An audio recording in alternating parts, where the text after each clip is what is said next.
Bentar. Waalaikumsalam warahmatullahi wabarakatuh.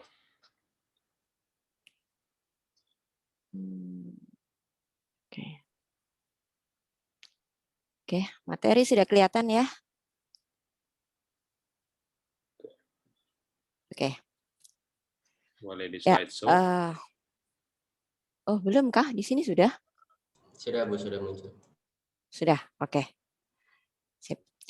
Oke, materi kita hari ini adalah tentang manajemen kesehatan dan keselamatan kerja bekerja aman selama pandemi COVID-19, pedoman umum untuk organisasi. Itu judul di dokumennya ya, ISO-PAS 45005 2020. Ya, seperti kita ketahui akhir-akhir ini ya, ini munculnya kan dokumen ini muncul tahun 2020 bulan Desember tepatnya launchingnya. Jadi untuk sebagai dari ISO sebagai antisipasi atau sebagai kepedulian ISO untuk masalah pandemi COVID di seluruh dunia. Nah, ini CV saya sekilas aja.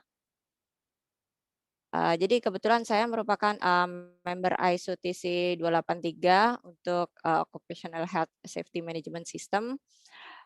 Untuk yang WG5 ini, yang tentang 45005 ini sebenarnya bukan saya, tapi dengan Pak Mas Juli. Kebetulan saya membantu beliau dalam hal persiapan untuk WG5-nya, yaitu tentang ISO 45005 ini. Nah, kemudian setelah 45005 ini selesai, baru saya ikut juga melanjutkan ke ISO 45006 ya. Jadi ISO 45006. Jadi ini adalah agenda kita. Kita nanti akan lihat apa sih ISO 45005, 45006 dan sebagainya. Nah, ini adalah ISO series dari 45005 yang sudah ada. Jadi ada 45001 yang seperti sekarang ini. Nantinya akan ada ISO 45001 untuk UMKM atau Small and Medium Enterprises. Nah, ini best practice-nya sebenarnya sudah ada, cuman mungkin belum launching di Indonesia ya. Nah, kemudian yang sekarang sedang dirilis dengan tim dari Jepang, Malaysia, dan beberapa negara lainnya, itu ada DCCG, Development Country Communication Group. Nah, itu saya ikut di sana juga. Kemudian ada ISO 45005 2020 General Guideline. Ini panduan pelaksanaan ISO 45001 versi 2018. Jadi kalau pengen tahu penjelasan klausul per klausul dari 45001 bagaimana cara menjalankannya, lihatlah di 45002. Kemudian disorotin juga tentang psychological health. Jadi efek psikososial risk dari pekerja, terutama kalau sekarang ini ada di masa pandemi ya, efek psikososial risk-nya seperti apa, bagaimana memanage-nya. Nah, itu di 45003. Kemudian yang mau meeting juga dalam waktu dekat, jadi bulan Mei ini ISO TC 283 ada beberapa meeting yang saya ikutin sendiri yang 45000 yang di 45001 atau ICTC yang pusat. Kemudian ada di WG4 ISO 45004 tentang performance evaluation atau evaluasi kinerja, dan juga WG5 atau yang sekarang dipakai untuk ISO 45006 2021 Preventing and Managing Infectious Disease. Jadi kalau yang 45006 itu merupakan versi umum dari 45005. Jadi kalau 45005 dia spesifik untuk pandemi COVID, untuk 45006 dia guideline untuk safe working sebagai preventing and managing infectious disease. Jadi di sini termasuk yang berupa pandemi maupun endemi atau lokal wilayah. Itu. Jadi ini 45006 ini masih dalam bentuk draft sekarang ini. Nah, kenapa ISO PAS 45005 ini sifatnya sangat strategis? Karena di Indonesia saat ini yang saya kolek ada beberapa peraturan perundangan tentang COVID. Jadi dari Kemenkes sendiri sudah memberikan banyak sekali, ini cuma salah satunya tentang panduan dan pencegahan pengendalian coronavirus disease 2019 di tempat kerja, perkantoran, dan industri dalam mendukung keberlangsungan usaha dalam sistem pandemi. Kemudian ada Kepdirjen Binawasker, ada 2, ada 3 tentang pedoman penyusunan perencanaan keberlangsungan usaha dalam menghadapi pandemi COVID. Kemudian pedoman keselamatan K3, pelaksanaan pemeriksaan kesehatan, kemudian tentang penghargaan program pencegahan dan penanggulangan COVID. Jadi memang dari Kepdirjen Binawasker ini sudah meminta untuk melakukan pencegahan terhadap penanggulangan COVID. Nah, ini bisa memakai panduan ISOPAS 45005 dan juga bagaimana agar perusahaan bisa bangkit kembali setelah menghadapi pandemi COVID. Nah, selanjutnya di lingkungan sendiri pun tidak kalah. Di lingkungan Menha-LHK juga mengajukan di Proper 2020 dan 2021 sudah ada tentang tanggap kebencanaan.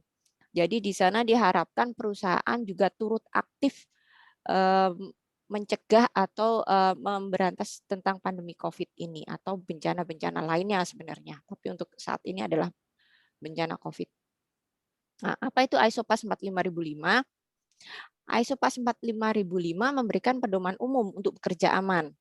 Nah, ini untuk semua organisasi, baik organisasi besar maupun organisasi kecil. Jadi ada contoh-contoh. Oke, sebentar. Oh, belum ada di sini.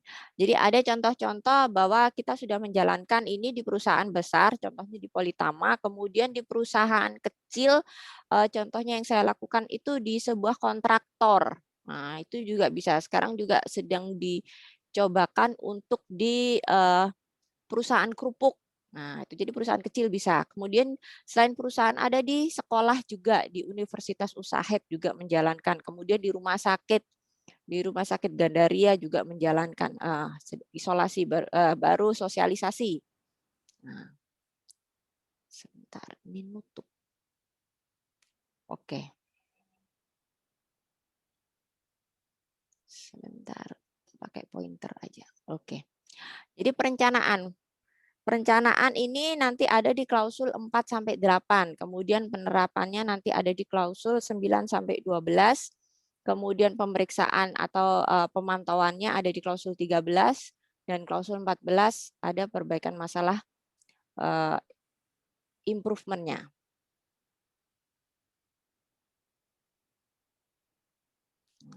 Bagaimana organisasi dapat mendapatkan manfaat dari ISOPAS 45005? Organisasi dapat membantu ISOPAS 45005 dapat membantu organisasi mengambil tindakan efektif untuk melindungi pekerja dan pemangku kepentingan lainnya. Mereka menunjukkan bagaimana cara menangani resiko COVID-19 ini dengan menggunakan pendekatan sistematis. Ada kerangka kerja yang memungkinkan adaptasi yang efektif dan tepat waktu terhadap situasi yang berubah. Nah, jadi ini adalah klausulnya 45005. Sebentar. Oke. Nah, klausul 45005 kalau kita melihat dibandingkan dengan klausul ISO 45 klausul ISO yang versi lain ya 9000, 14000 maupun 45000 itu tidak secara langsung menggunakan Annex SL atau high level structure ya. Jadi di sini ada beberapa klausul yang tidak sesuai dengan Annex SL. Namun kita akan coba lihat bagaimana ISOPAS 45005 ini kalau misalnya kita integrasikan dengan ISO 45001. Nah, ini ada 14. Repair ini maksudnya improvement ya. Jadi ada scope, ada normatif ini sama, term and definition sama. Nah, planning and risk assessment ini kalau di 45005 itu ada di konteks organisasi, ini di klausul 4, kemudian ada worker leadership, ada di klausul 5, kemudian yang ini dia campuran, ada di klausul 8 juga, ada di klausul 8 emergency preparedness dan planning change with limitation, atau kalau di umum menyebutkan mungkin ada BCP, Business Continuity Plan, atau prosedur pemulihan keadaan darurat. Nah, ini kemudian ada suspect and confirmed case of COVID. Jadi ini eh, banyak panduan-panduan memang yang lebih mirip dengan prokes bagaimana kita bekerja ketika terjadi kasus COVID sampai dengan detail-detail ketika misalnya suspected ketika kerja di rumah, ketika kerja di tempat lain, ketika kerja secara mobile, kemudian ketika masuk pekerjaan setelah misalnya setelah lockdown, kemudian di workstation dan sebagainya.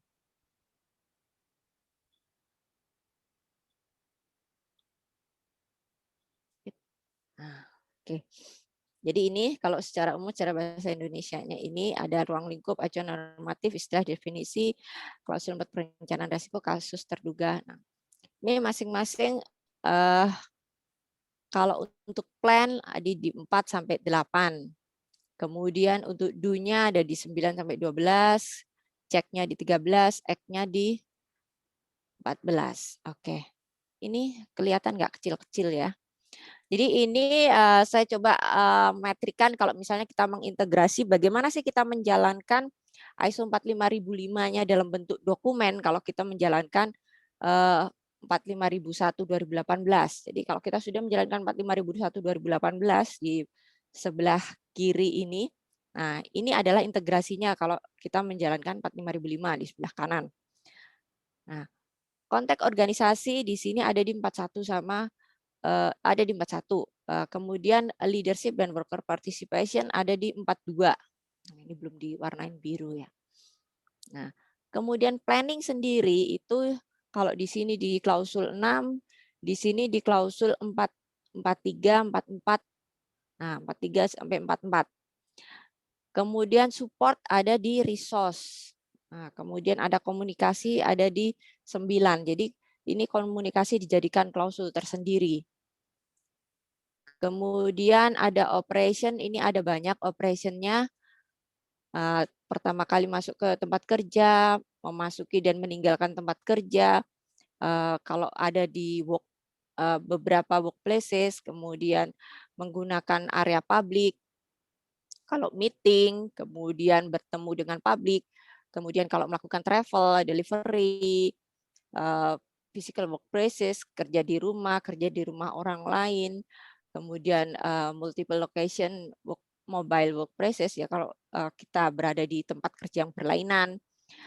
Nah, kemudian kalau kita ada suspek atau confirm case COVID-19, kemudian kalau ada psychological health and well-being, ada kekhususan inclusivity, hygiene-nya bagaimana, kemudian menggunakan PPE-nya bagaimana, ini ada detail sekali di ISO 45005.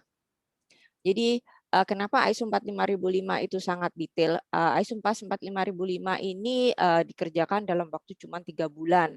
Berbeda dengan ISO yang lain. ISO yang lain biasanya launching sekitar 3 sampai 5 tahun.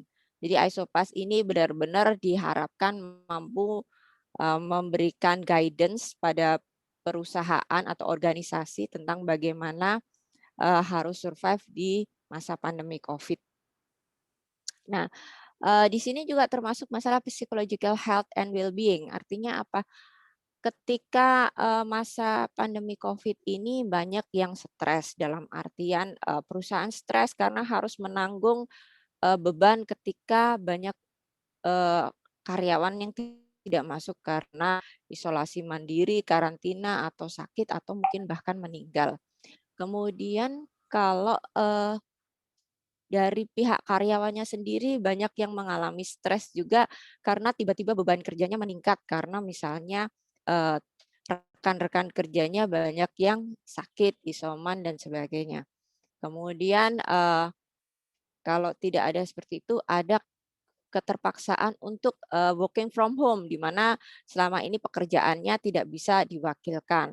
Atau mungkin justru mereka tidak bisa working from home, mereka harus kerja terus-menerus di lokasi yang berarti bertemu banyak orang, berarti memungkinkan banyak terkontaminasi atau terkena paparan COVID.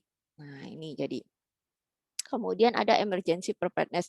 Jadi emergensinya ini, kalau emergensinya ISO yang lain mungkin kebakaran, kemudian bencana alam dan sebagainya. Tapi kalau emergensi ini adalah emergensi kalau misalnya terjadi COVID. Nah, terjadi kasus COVID, misalnya klaster kantor atau klaster site. Nah, kemudian ada planning changing with limitation. Jadi apa yang kita lakukan, misalnya 50% dari anggota kita atau karyawan kita terkena COVID, apa yang harus kita lakukan? Tuh. Kemudian ada performance evaluation, monitoring evaluation, manajemen review, insiden dan reporting. Kemudian ada improvement.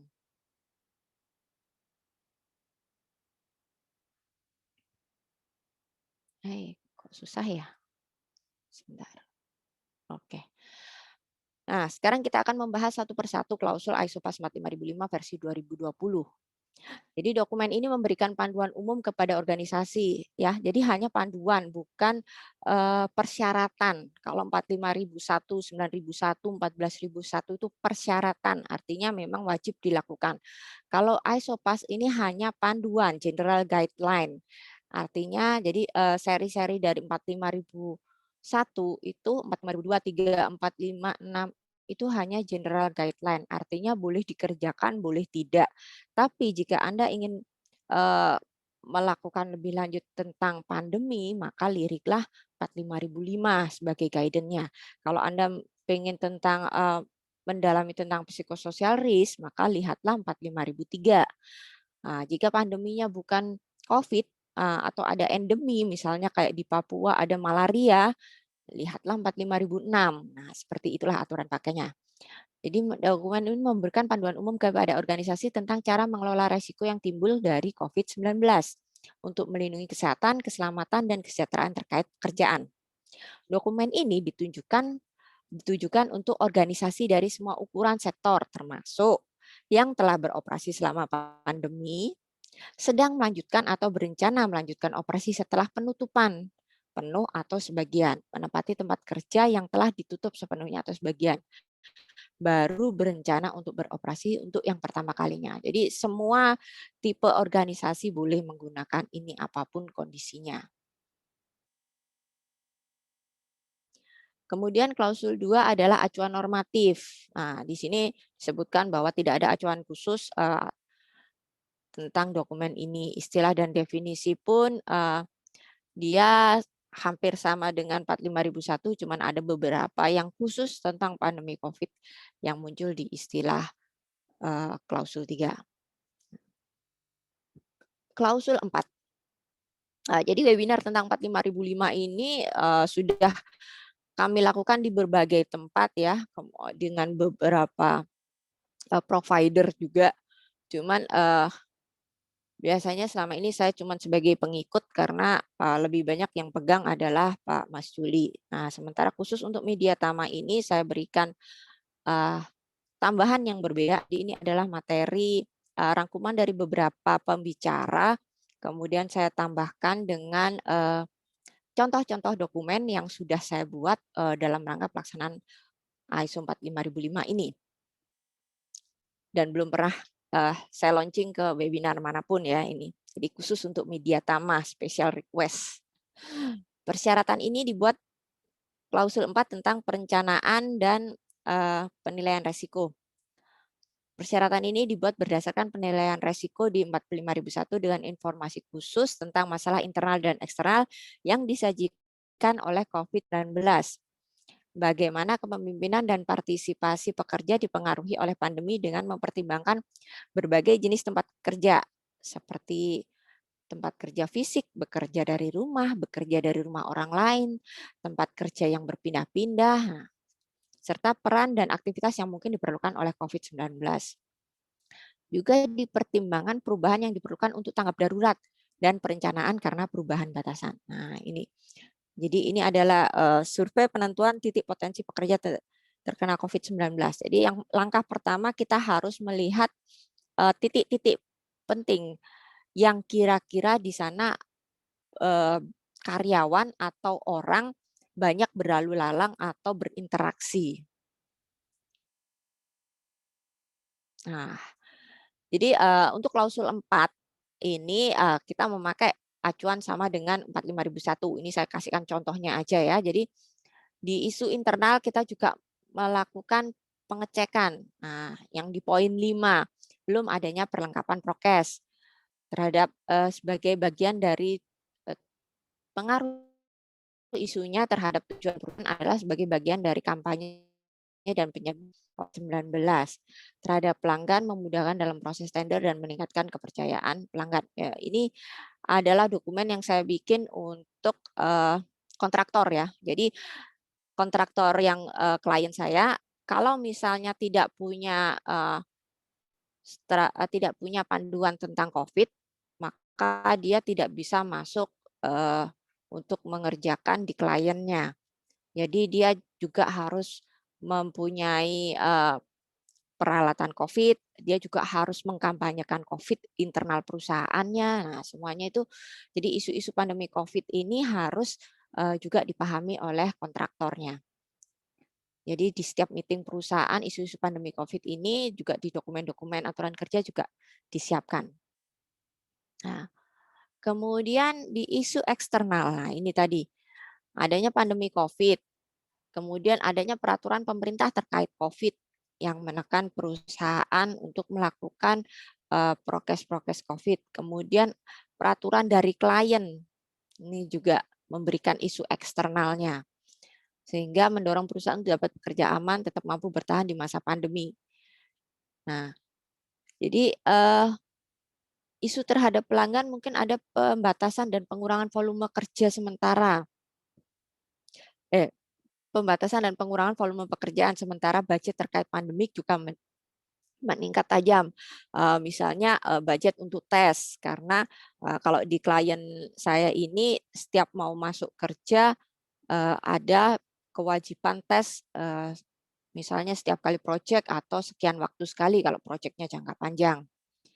Nah itu jadi otomatis biaya untuk tes naik, kemudian biaya untuk prokes minimal masker, kemudian peralatan-peralatan yang terkait hand sanitizer, kemudian tempat untuk cuci tangan dan segala macamnya juga lebih tinggi daripada ketika kondisi normal.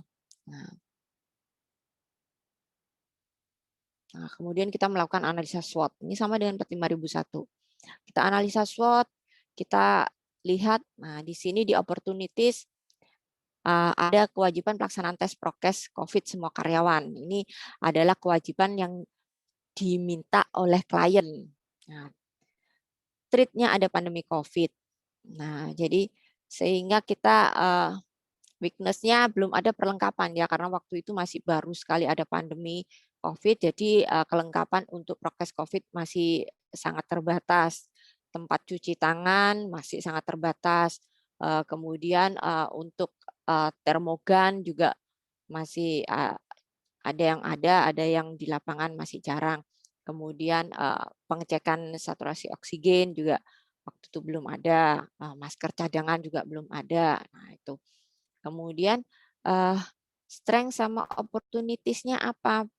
Dilakukan sosialisasi penerapan SMK 3, 5R dan prokes COVID ke personal dan unit kerja.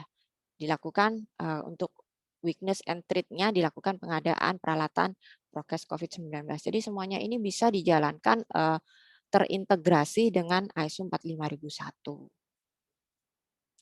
Nah, untuk kebutuhan dan harapan pihak terkait di sini, kalau di pemerintah Kabupaten Gresik, tempat saya ya, tempat klien saya ini ada Satgas COVID diwajibkan untuk perusahaan dan penerapan prokes. Saya pikir di Indonesia sama ya, seluruh Indonesia juga diminta membuat Satgas COVID di perusahaan dan prokes. Nah ini adalah kebutuhan dan harapan pihak terkait. Nah, jadi bikin dokumennya sama. Nah ini yang baru, ada kebijakan pandemi COVID-19. Jadi selain biasanya ada kebijakan SMK 3, kemudian mungkin dulu ada juga kebijakan narkoba and drugs. Nah, sekarang ada kebijakan tentang pandemi COVID. Nah, kebijakan pandemi COVID ini adalah menerapkan protokol ketat sesuai impres dan kementerian terkait. menerapkan program pencegahan dan penanggulangan wabah penyakit menular yang terintegrasi dengan sistem manajemen perusahaan, melakukan pembinaan. Ini contoh aja ya, jadi terserah boleh diikutin seperti ini atau yang lainnya. Kemudian dilakukan risk assessment, intinya untuk mengeliminasi kalau misalnya ada yang bisa dieliminasi, kemudian melakukan substitusi, bisa. Nah ini sama seperti 45001 kita menjalankan IBPR, identifikasi bahaya dan pengendalian resiko. Nah, saya sukanya pakai bahasa Indonesia aja karena bahasa Inggris saya masih belepotan.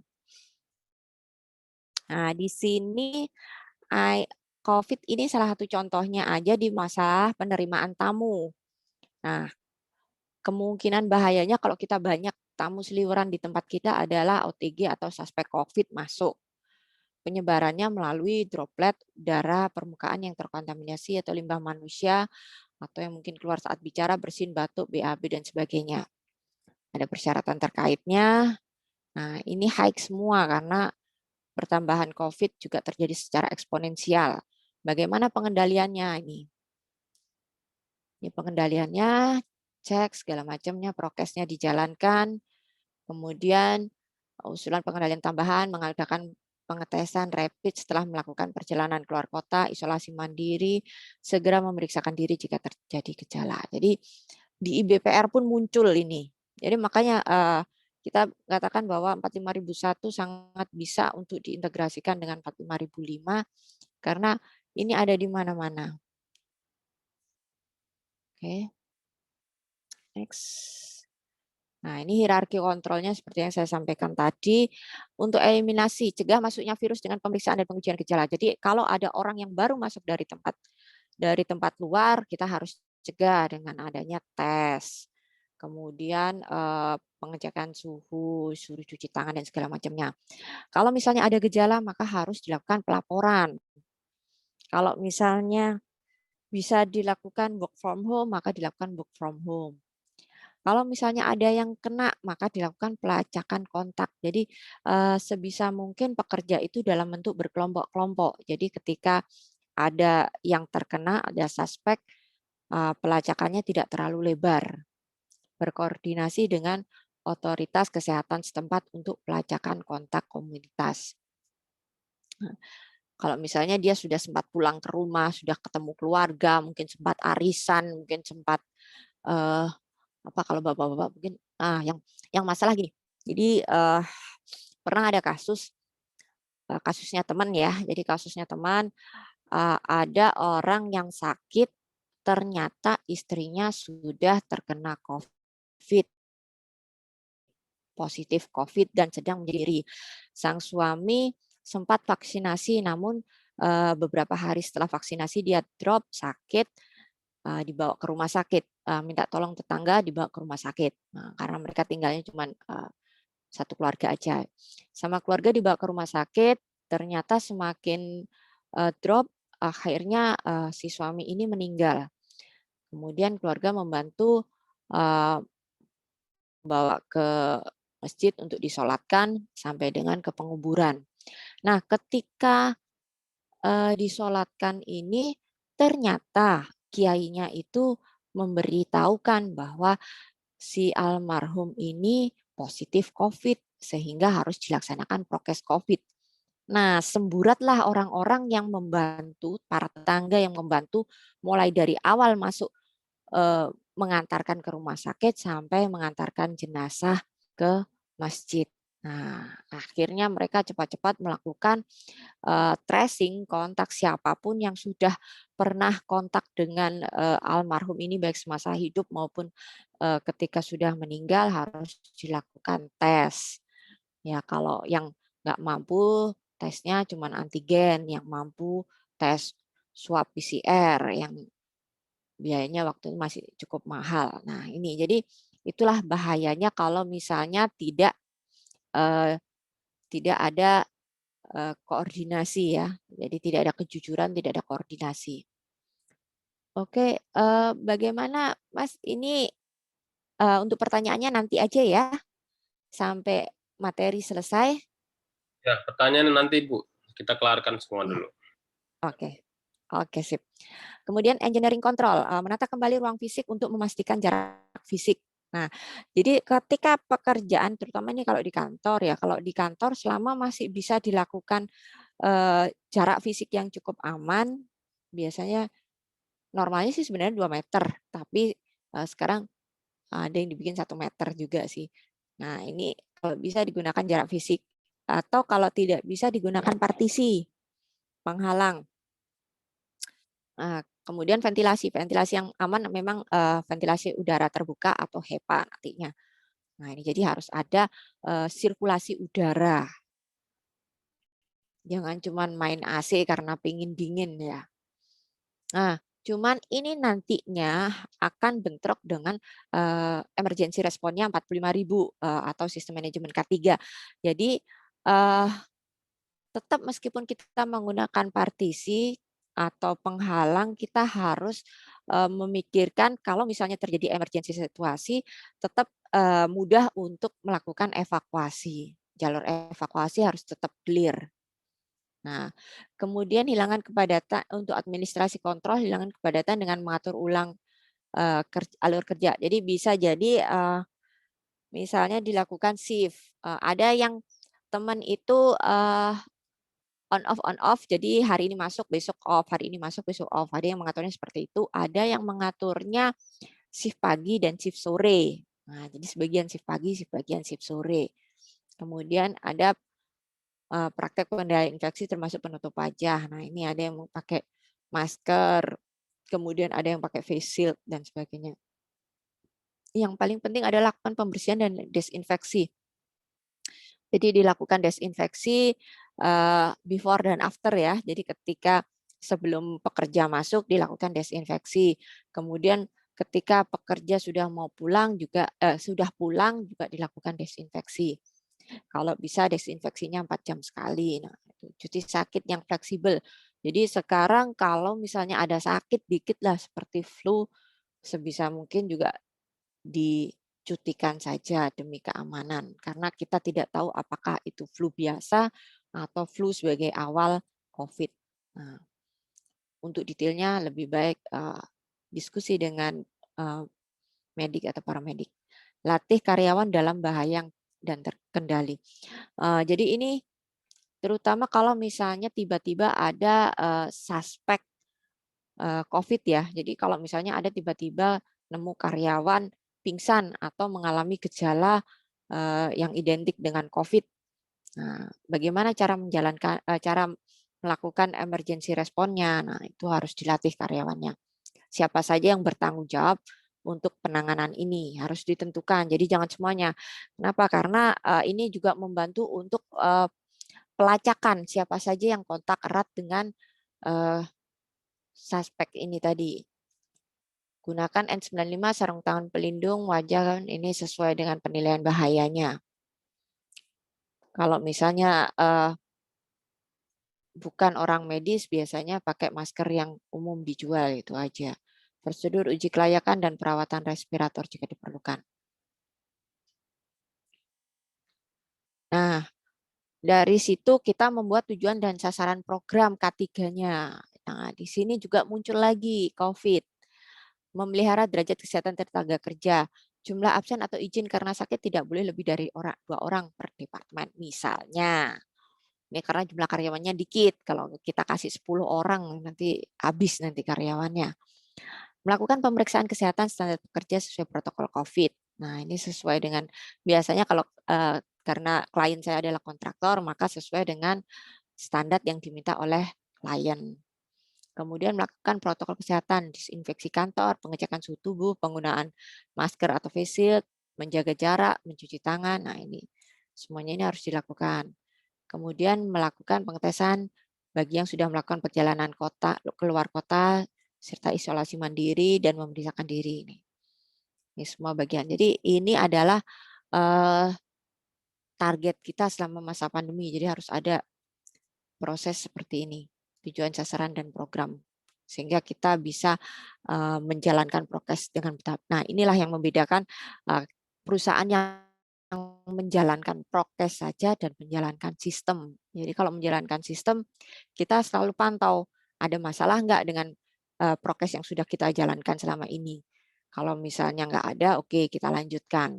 Atau mungkin ada perubahan kebijakan pemerintah tentang misalnya awalnya PSBB, kemudian dilonggarkan, kemudian ada PPKM, kemudian ada nota larangan mudik dan segala macamnya. Semuanya dibahas di sistem manajemen K3.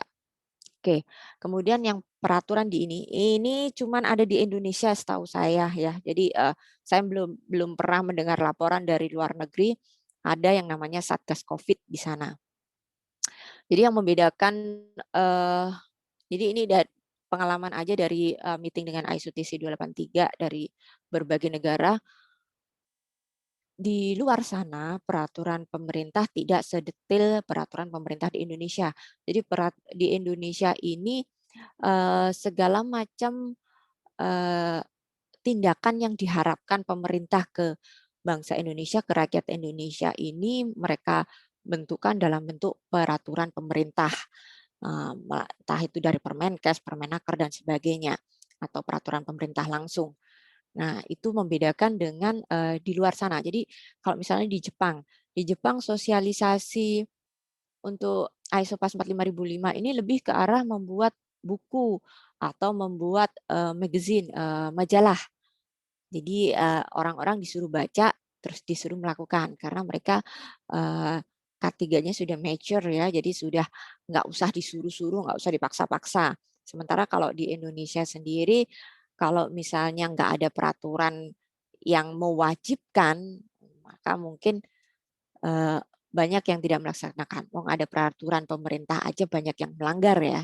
Nah itu, jadi itu membedakan ciri khas kita dengan di luar sana. Nah inilah makanya kalau di 45005 tidak menyebutkan kepatuhan terhadap perundangan atau kalau di 45001 itu ada secara khusus ya, ada klausulnya secara khusus. Nah, karena di sana memang tidak mewajibkan dikit-dikit diturunkan dalam bentuk peraturan perundangan, dikit-dikit diturunkan dalam bentuk Permenkes atau Menaker dan sebagainya. Nah, itu. Nah, jadi peran dan tanggung jawab Satgas Covid ini karangan saya nih, maksudnya nggak harus fix macam ini ya, tapi boleh dicontek lah. Nah, jadi melakukan update, memberikan informasi. Jadi intinya Satgas Covid ini adalah security-nya yang mengecek seluruhan tentang pelaksanaan COVID, protokol COVID yang sudah ditetapkan. Nah, jadi kalau di K3 ada inspeksi K3, kalau di COVID ada Satgas COVID. Kalau orangnya lu lagi ya silahkan gitu ya. Tapi tetap harus dilakukan pembagian Satgas COVID-nya sehingga tahu jalur pelaporannya kemana saja. Nah, kemudian di sini juga ada tanggap darurat COVID-nya apabila menemukan pekerja ini apa yang harus dilakukan. Ini saya ambil kebanyakan dari Permenkes atau aturan-aturan yang sudah ada dari pemerintah. Kemudian saya masukkan menjadi SOP. Jadi kalau misalnya menemukan ini apa yang harus dilakukan. Nah, ini adalah prosedur tanggap darurat COVID yang saya bikin. Harus ada tes apa aja. Jadi kebetulan pada waktu masa pandemi COVID beberapa bulan yang lalu ya di tempat kerja suami itu mengalami 50% dari anggotanya terkena COVID. Nah, awalnya hanya sebagian yang terkena COVID, kemudian dilakukan tes antigen. Kemudian dilakukan tes antigen, sebagian yang positif langsung dilakukan isolasi mandiri atau dikarantina, sementara yang sakit langsung dilakukan pengobatan. Nah, beberapa hari sesudah tes antigen tersebut, ternyata yang negatif, kemudian dilakukan tes swab ya terhadap swab PCR terhadap yang negatif tes antigen, ditemukan ternyata sebagian yang negatif tes antigen ternyata positif COVID.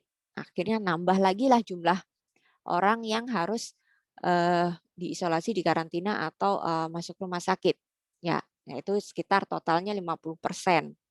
Nah, apa yang dialami suami saya adalah karena suami saya juga kontak erat, maka dia juga mengalami pelacakan. Jadi itu adalah teman, jadi suami saya ada di mes tinggalnya. Nah, itu adalah teman mainnya, teman main di malam hari itu, teman main remi, teman main malam-malam itu. Jadi dia juga anak buahnya juga, sehingga dia harus kena isolasi mandiri pertama waktu tes antigen, kemudian isolasi mandiri kedua ketika setelah pasca swab PCR. Nah, akhirnya dia terpaksa pindah mes karena mesnya yang lama dipakai untuk isolasi mandiri. Nah, bagaimana dengan perusahaan-perusahaan kecil? Perusahaan kecil, siapa yang menanggung pengobatannya? Siapa yang menanggung isolasi mandirinya? Siapa yang ngeramut keluarganya ketika sang suami sebagai penyandang dananya, sebagai yang inti dari keluarga terpaksa harus mengalami isolasi mandiri. Nah, ini jadi itu semua diatur. Dan ternyata setelah 2 minggu pasca isolasi mandiri dan pasca pengobatan pengobatan dari yang sudah confirm COVID, mereka masih negatif, masih positif, artinya masih memperpanjang lagi masa karantinanya. Nah, ini apa yang terjadi di perusahaan? Yang pertama adalah penambahan beban kerja.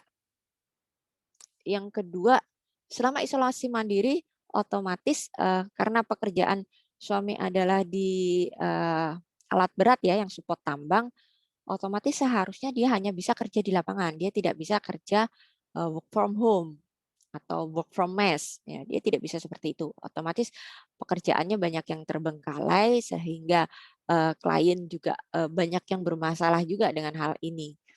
Sehingga begitu selesai masa karantinanya, dia ada beban kerja yang berlebihan. Belum lagi subkon-subkonnya pun juga ada masalah dengan adanya COVID ini. Sehingga jumlah pekerja yang di subkon pun juga berkurang. Nah, ini adalah stres-stres yang terjadi ketika masa pandemi COVID.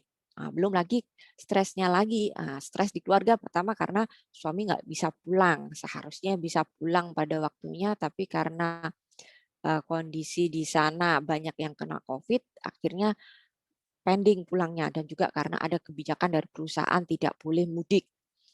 Nah, kemudian yang menjadi bahan pikiran lagi adalah bagaimana menjaga supaya dia tetap sehat. Sementara lingkungannya 50% sudah terkena COVID. Nah, ini jadi ada banyak hal komplikasi yang terjadi di masa pandemi. Nah, setelah terjadi kolaps semacam itu, kalau BCP-nya atau Business Continuity Plan yang biasanya dilakukan kalau misalnya perusahaan yang ada cabangnya bisa meminta bantuan cabang terdekat untuk support pekerjaan. Nah, kondisinya waktu itu, nah ini kondisi yang paling parah nih. Jadi kondisinya waktu itu cabang terdekat malah ada yang shutdown, ada yang lockdown. Nah, jadi benar-benar tutup karena memang banyak yang terkena. Nah, kemudian kalaupun minta bantuan cabang lain, kondisinya juga sama. Jadi benar-benar harus survival mandiri. Jadi masing-masing cabang harus bisa berusaha secara mandiri. Kemudian kalau misalnya semuanya sudah terjadi, nah, alhamdulillah 3 minggu setelah penemuan kasus itu berangsur-angsur anak buahnya sudah sembuh sehingga sudah bisa kembali bekerja kembali. Nah, kemudian dilakukanlah pemulihan keadaan darurat pandemi COVID. Jadi apa saja yang harus dilakukan ketika karyawan itu sudah sembuh? Siapa yang menyatakan karyawan itu sudah sembuh dan boleh kembali bekerja? Kemudian apa yang harus dilakukan ketika pertama kali masuk kerja? Bagaimana pengontrolan terhadap keluarga? Nah, ini. Jadi benar nggak sih dia sembuh tapi keluarganya ternyata masih ada yang kena? Itu semua dibahas di sini. Bagaimana pemulihan keadaan daruratnya. Jadi di masa pandemi COVID ini komunikasi harus benar-benar jalan.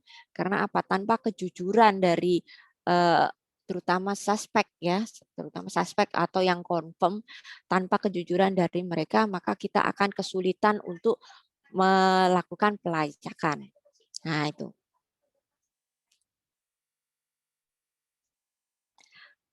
Klausul kelima, kasus terduga terkonfirmasi COVID-19. Bagian ini memberikan dokumen terperinci tentang pengelolaan penyakit di berbagai skenario. Kemudian klausul ke-6 ini yang saya sampaikan tadi. Nah, kita semua tahu bahwa keterasingan dan keterpencilan respon telah mempengaruhi. Jadi jangan sampai COVID ini bukan penyakit yang aib ya, jadi tetap harus kita menghargai orang-orang yang barusan survivor COVID, penyintas COVID, sehingga mereka juga bisa kembali bekerja bersama kita.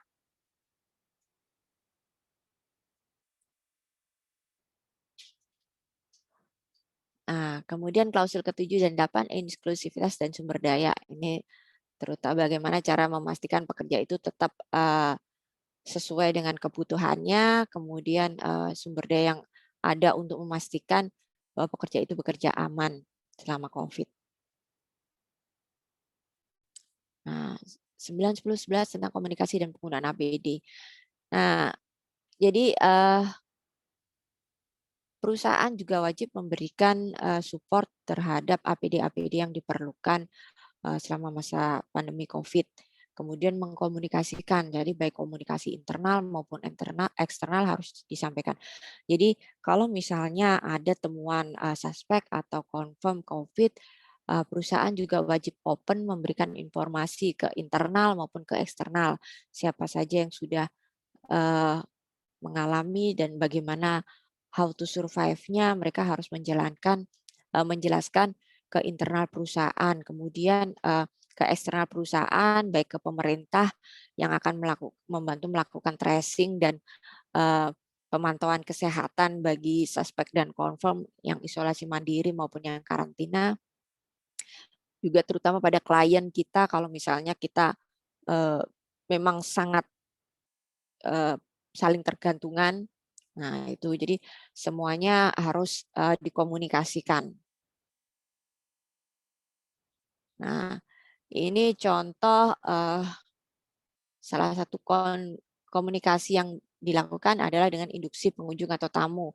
Jadi kalau misalnya ada tamu atau yang masuk, apa saja yang kita informasikan. Jadi begitu tamu itu datang, kita informasi, Ibu ini, Bapak, Ibu ini induksi untuk pengunjung atau tamu, silakan dibaca atau kita jelaskan apa yang harus dilakukan selama masa pandemi COVID ini, kita tunjukkan kalau ada tanggap darurat seperti apa, larangannya seperti apa.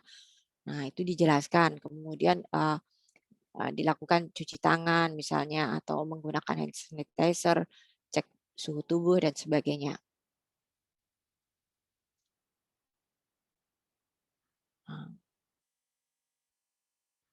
Nah, ini ada protokol kesehatan. Ini saya ambil dari berbagai macam Permenkes, Permenaker dan segala macam. Ini sebenarnya ini ada panjang sekali. Ini saya cuman mencontohkan aja. Jadi untuk pekerja seperti apa, untuk tamu seperti apa, untuk transportasi perusahaan seperti apa, untuk musola seperti apa, ruang meeting seperti apa, kemudian untuk kantin seperti apa, tempat olahraga yang ada di wilayah perusahaan seperti apa. Misalnya untuk perusahaan-perusahaan yang besar kan biasanya punya ini juga ya tempat sarana olahraga, entah itu olahraga air, olahraga darat dan sebagainya. Nah, itu semuanya ada protokol kesehatannya. Ini kalau nggak salah kemarin saya merangkum ada berapa halaman tuh? 30 halaman atau berapa itu dari segala macam Permenkes dan Permenaker segala macam itu saya rangkum di situ. Nah, ini jadi ada semuanya di sana penjelasan-penjelasannya ini kita buatkan untuk acuan di perusahaan. Nah, kemudian komunikasi yang lain yang kita lakukan adalah dengan memasang poster-poster. Misalnya ini kalau untuk masjid sama musola, ini ada posternya seperti ini. Jaga kesehatan kebersihan, kemudian dilakukan desinfeksi. Kalau untuk wudhunya dikasih silang-silang nih. Jadi pakai enggak gitu. Untuk tempat sholatnya juga dikasih silang-silang. Sekarang sudah nggak pakai sajadah lagi, sajadah yang dari musolanya harus pakai semuanya perlengkapan sendiri. Nah, seperti itu. Kemudian untuk menjaga jarak ini tidak salaman, tidak berkumpul. Nah, ini untuk pencegahan COVID, dan masih banyak poster-poster yang bisa kita pasang di kantor. Nah, ini juga untuk bagian pembersihannya. Ini ada instruksi kerja housekeeping-nya COVID. Kita buatkan juga. Nah, kemudian bagaimana penanganan limbah masker kalau ada. Jadi limbah masker sebaiknya ada tempat sampah tersendiri yang ada tutupnya. Sehingga kalau misalnya dibuang kemudian di situ tidak tercampur dengan yang lainnya. Kemudian di sini evaluasi penaatannya. Jadi peraturan perundangan terkait yang sudah ada di perusahaan di pemerintah kita juga kita cantumkan di sini. Nah, ini yang membedakan Indonesia dengan dengan negara lain ya. Kalau di negara lain tidak sedetail ini pemerintahnya. Nah, untuk untuk klausul 12 ini tentang operasi. Waktunya udah 1 jam ya. Nah, ini ada checklist protokol pencegahan pengendalian COVID di tempat kerja. Ini yang dilakukan inspeksi oleh Satgas COVID. Nah, kemudian dari hasil checklist ini kita lakukan evaluasi bagaimana kondisinya, apakah banyak yang sudah menjalankan atau banyak yang tidak menjalankan. Kemudian kalau misalnya sudah ada kasus COVID, berapa yang terkena, berapa yang masuk, berapa yang keluar, berapa yang barusan dari luar kota. Nah, ini cek kalau misalnya barusan dari luar kota biasanya suruh cek self assessment-nya. Kalau kemudian melaporkan kondisi kesehatan keluarga dan tetangga, apakah ada yang terkena COVID atau enggak. Nah, segala macam. Kemudian dilakukan desinfeksi ini. Dari evaluasi ini, temuan-temuan pelanggarannya kita lakukan perbaikan berkelanjutan. Oh, ternyata misalnya 50% dari karyawan kita banyak yang tidak menjalankan prokes. Apa yang harus dilakukan sebagai solusinya? Nah, kemudian kita berusaha menjelaskan tentang pola hidup sehat, penyediaan peralatan prokes. Kemudian kalau misalnya kita kita bisa melakukan vaksin, pemerataan keadaan yang melakukan vaksin. Nah, kemudian kalau misalnya ada KIPI atau kejadian ikutan pasca imunisasi, nah kita harus melakukan pengelolaan di sana.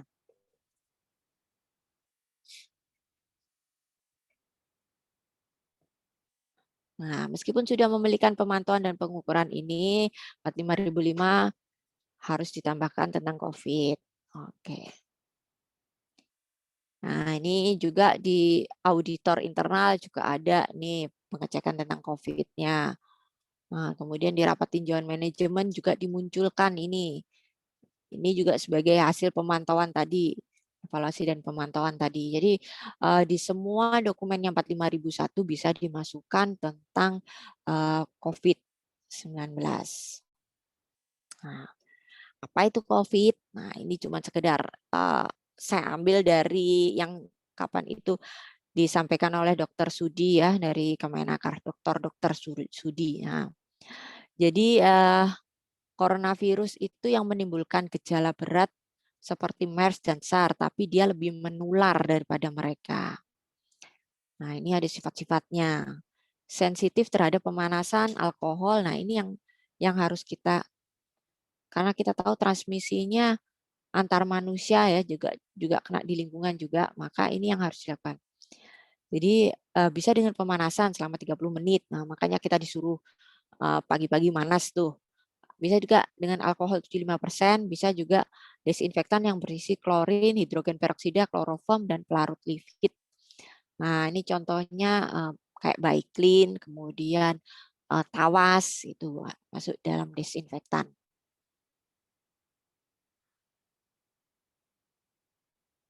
Nah, transmisinya bisa langsung dan tidak langsung. Nah, kalau langsung berupa droplet 1-2 meter dari orang yang batuk bersin tanpa ditutup. Tidak langsung kena di permukaan. Jadi kalau misalnya ada orang yang kena COVID, kemudian pegang permukaan, kita juga kena. Airborne juga bisa, terutama di lingkungan yang tertutup. Nah, kalau tertutup, ini titik-titik COVID ini. Nah, kalau terbuka, dia bisa keluar. Ada pergantian udara. Makanya jangan menyentuh mulut, hidung, mata sebelum cuci tangan atau kontak dengan orang yang terkontaminasi COVID. Nah, ini gejala-gejalanya yang umum. Nah, munculnya 2-14 hari setelah paparan karena masa inkubasi rata-rata 5-6 hari. Gejala COVID yang umum. Jadi sekarang tambah banyak sekali nih. Apa yang membedakan? Tanya Pak Dokter sama Bu Dokternya ya. Nah, ini adalah sekilas aja. Jadi kebanyakan memang menyerang di sekitar tenggorokan pernafasan. Nah, jadi untuk penanggulangannya secara internal apa saja sih yang perlu diperhatikan? Jumlah kejadian COVID di komunitas lokal, kemudian keadaan lokal, regional, internasional secara umum, serta persyaratan dan pedoman hukum terkait. Nah, ini. Adanya layanan klinis. Jadi kalau di tempat kita, kita mau lari kemana nih kalau ketemu orang yang suspek COVID? Nah, itu harus jelas perlengkapan ininya. Nah, kemudian bagaimana melakukan perjalanan dari tempat kerja? Sebisa mungkin adalah transportasi yang sudah khusus, yang sudah melakukan prokes. Kalau transportasi umum kita nggak tahu ya apa yang sudah dilakukan atau yang belum dilakukan. Akses pekerja ke pengasuhan anak atau sekolah untuk anak-anak. Jadi ini juga harus diperhatikan kalau misalnya pekerja tersebut belum atau tidak kena COVID, tapi dia terpaksa harus menjaga atau merawat orang yang terkena COVID. Kesesuaian rumah pekerja untuk pekerja yang jauh. Situasi rumah tangga pekerja, kalau misalnya dia tinggal dengan komorbid atau orang yang rentan terkena sakit COVID atau mempunyai penyakit-penyakit penyerta yang rentan terhadap COVID. Perubahan dalam atau masalah dalam rantai pasokan. Jadi misalnya supplier kita ada yang masalah, nah itu apa yang harus kita lakukan? Kesinambungan layanan penting, misalnya penyediaan makanan dan infrastruktur dan sebagainya, perubahan kebutuhan harapan di budaya lokal, peningkatan ini. Oke. Nah, secara eksternal kita juga harus melihat jumlah dan jenis tempat kerja, kemudian nilai budaya organisasi, kemampuan organisasi mendapatkan pengetahuan terkini. Jadi organisasi wajib update terhadap pengetahuan terkini tentang COVID. Jadi misalnya ada peraturan pemerintah baru atau persyaratan-persyaratan baru dari klien itu wajib update. Nih, jadi sejauh mungkin menerapkan tindakan fisik kebutuhan khusus pekerja, misalnya pekerja komorbid atau yang sakit parah akibat COVID, pekerja yang punya tanggung jawab pengasuhan, pekerja disabilitas, wanita hamil, ibu baru, atau pekerja yang lebih tua. Jadi untuk orang-orang yang rawan terkena COVID ini juga harus diperhatikan. Kalau untuk penyandang disabilitas berarti kita harus memberikan komunikasi yang bisa dia pahami tentang bahaya COVID. Meningkatnya ketidakhadiran pekerja, misalnya karena sakit, isolasi mandiri, karantina, duka cita, dan sebagainya. Ketersediaan sumber daya, ini juga yang penting nih. Cukup nggak sih jumlah toilet, fasilitas cuci tangan kita? Bagaimana pekerjaan diatur, misalnya tuntutan pekerjaan berubah, kecepatan kerja, tekanan waktu kerja, shift, dan sebagainya. Dampak terhadap kesehatan. Nah, ini adalah pencegahan pengendalian COVID di perusahaan. Ini secara umum tadi. Ini harus ada penyuluhan penggunaan APD, pemeriksaan suhu, pemeriksaan distancing. Sama higien terhadap perorangan harus, kemudian higien perusahaan, kemudian ketiga aktivitas sebelum masuk ruang kerja dan keluar kerja, menghindari kerumunan, promosi higien, aktivitas dalam tempat kerja, kemudian menghadapi pemasok atau pelanggan, aktivitas pulang pergi dari tempat kerja, perjalanan ke rumah, itu semuanya harus kita pantau. Ini sama, nah ini. Jadi mau masuk kerja pastikan dulu harus kondisinya sehat. Menggunakan masker, kalau transportasi umum harus jaga jarak, kurangi menyentuh, upayakan membayar non tunai. Kalau misalnya pakai Gojek atau Grab kendaraan sendiri, gunakan helm sendiri.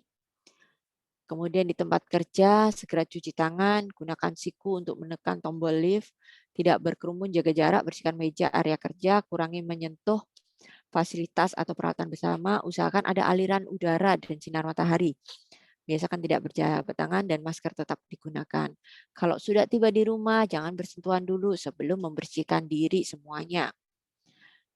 Peralatan-peralatan juga dibersihkan.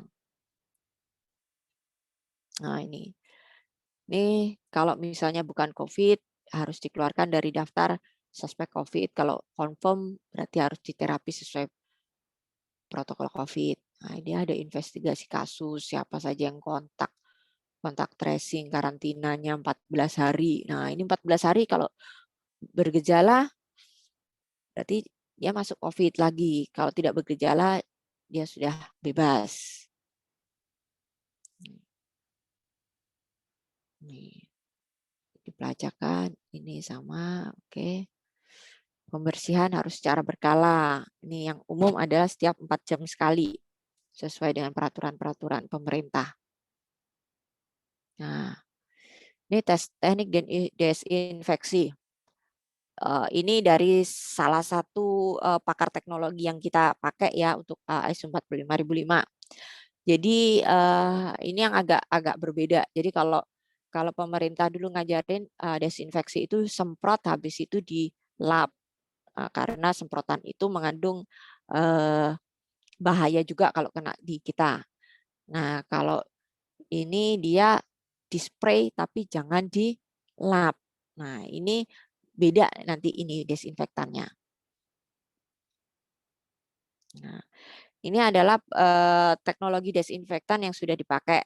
Nah, ada UV kalau di rumah sakit ini, tapi UV itu sebenarnya dia waktu paparannya 15 menit dan jaraknya 1 meter. Jadi lebih dari 1 meter tidak bisa membunuh virus.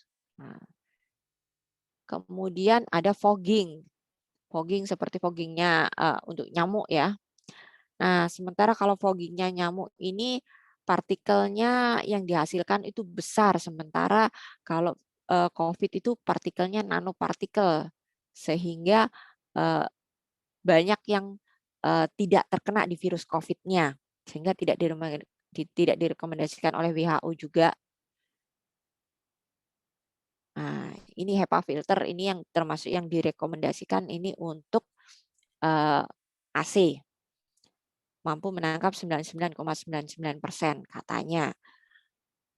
Menangkap virus, namun partikel harus masuk filter dulu. Jadi harus masuk filter dulu baru bisa, sehingga harus air purifier ini harus konsisten dalam menangkap udara. Jadi harus diletakkan dekat penderita.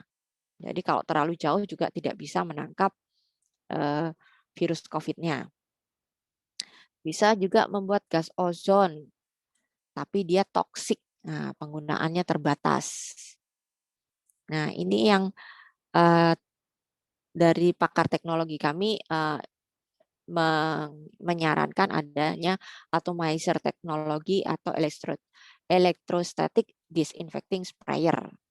Nah, ini dia outputnya berupa uap, jadi dia tidak menyebabkan basah karena liquidnya sudah dipecah menjadi uap, sehingga bisa langsung menempel ke virusnya, sehingga virus yang terkena ini langsung bisa dimatikan.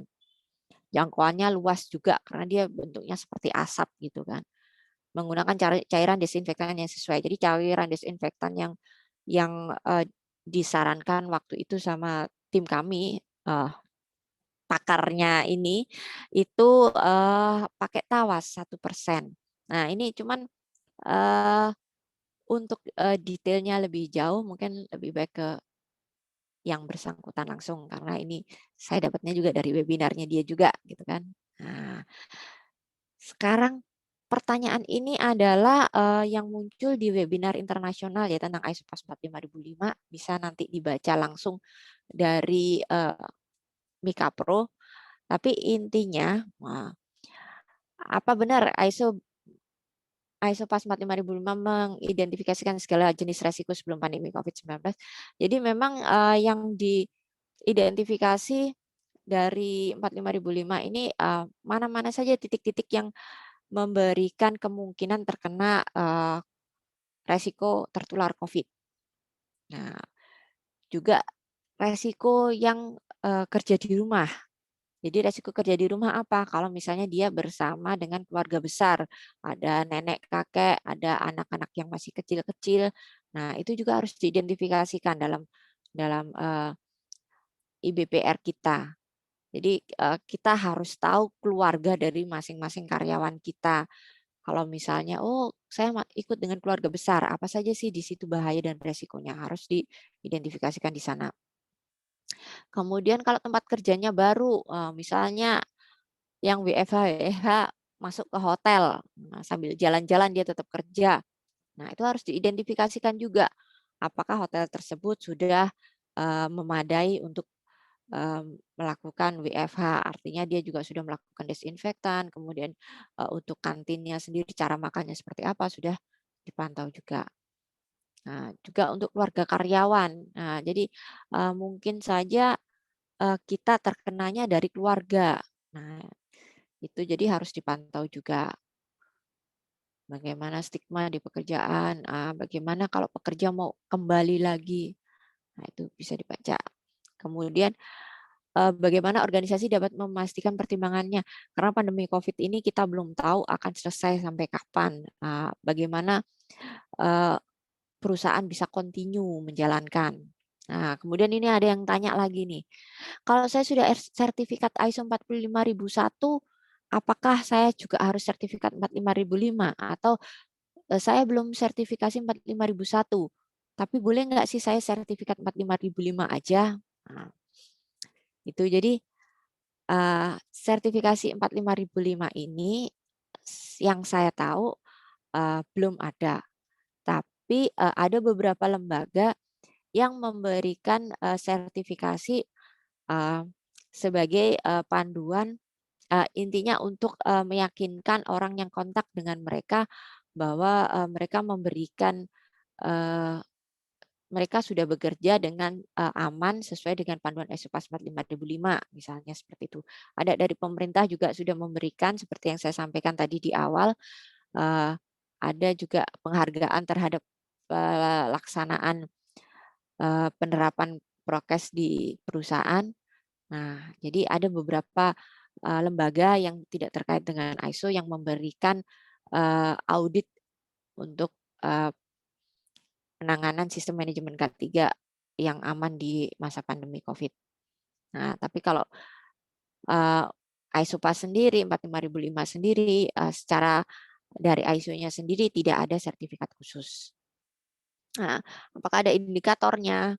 Indikasi umum adalah pengurangan ketidakhadiran. Jadi meskipun perusahaan tersebut banyak kontak dengan orang luar, tapi klaster perusahaan atau klaster kantor atau klaster site tidak terjadi. Nah, itu saja dari saya.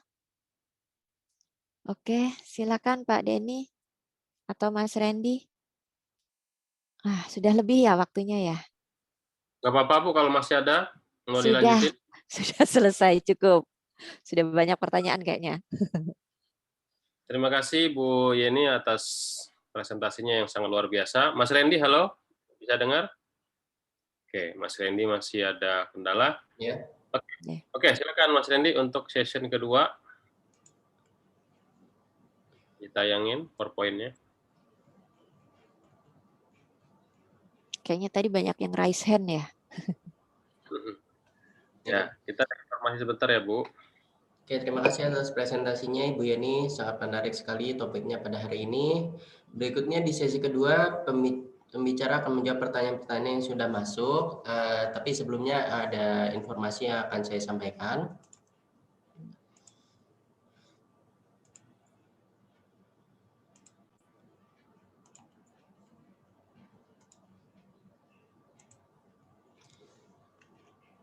Oke, Bapak Ibu semua, untuk Media Tama kita menyelenggarakan untuk pelatihan ahli K3 umum, kita ada lagi jadwalnya di bulan Mei ya, di tanggal 22 sampai 8 Juni. Lalu kita juga ada jadwal untuk pelatihan auditor SMK 3, itu ada di tanggal 24 sampai 31 Mei. Kita juga ada pelatihan ahli K3 listrik di bulan Mei, itu di tanggal 27 Mei. Selanjutnya ada pelatihan teknisi K3 listrik.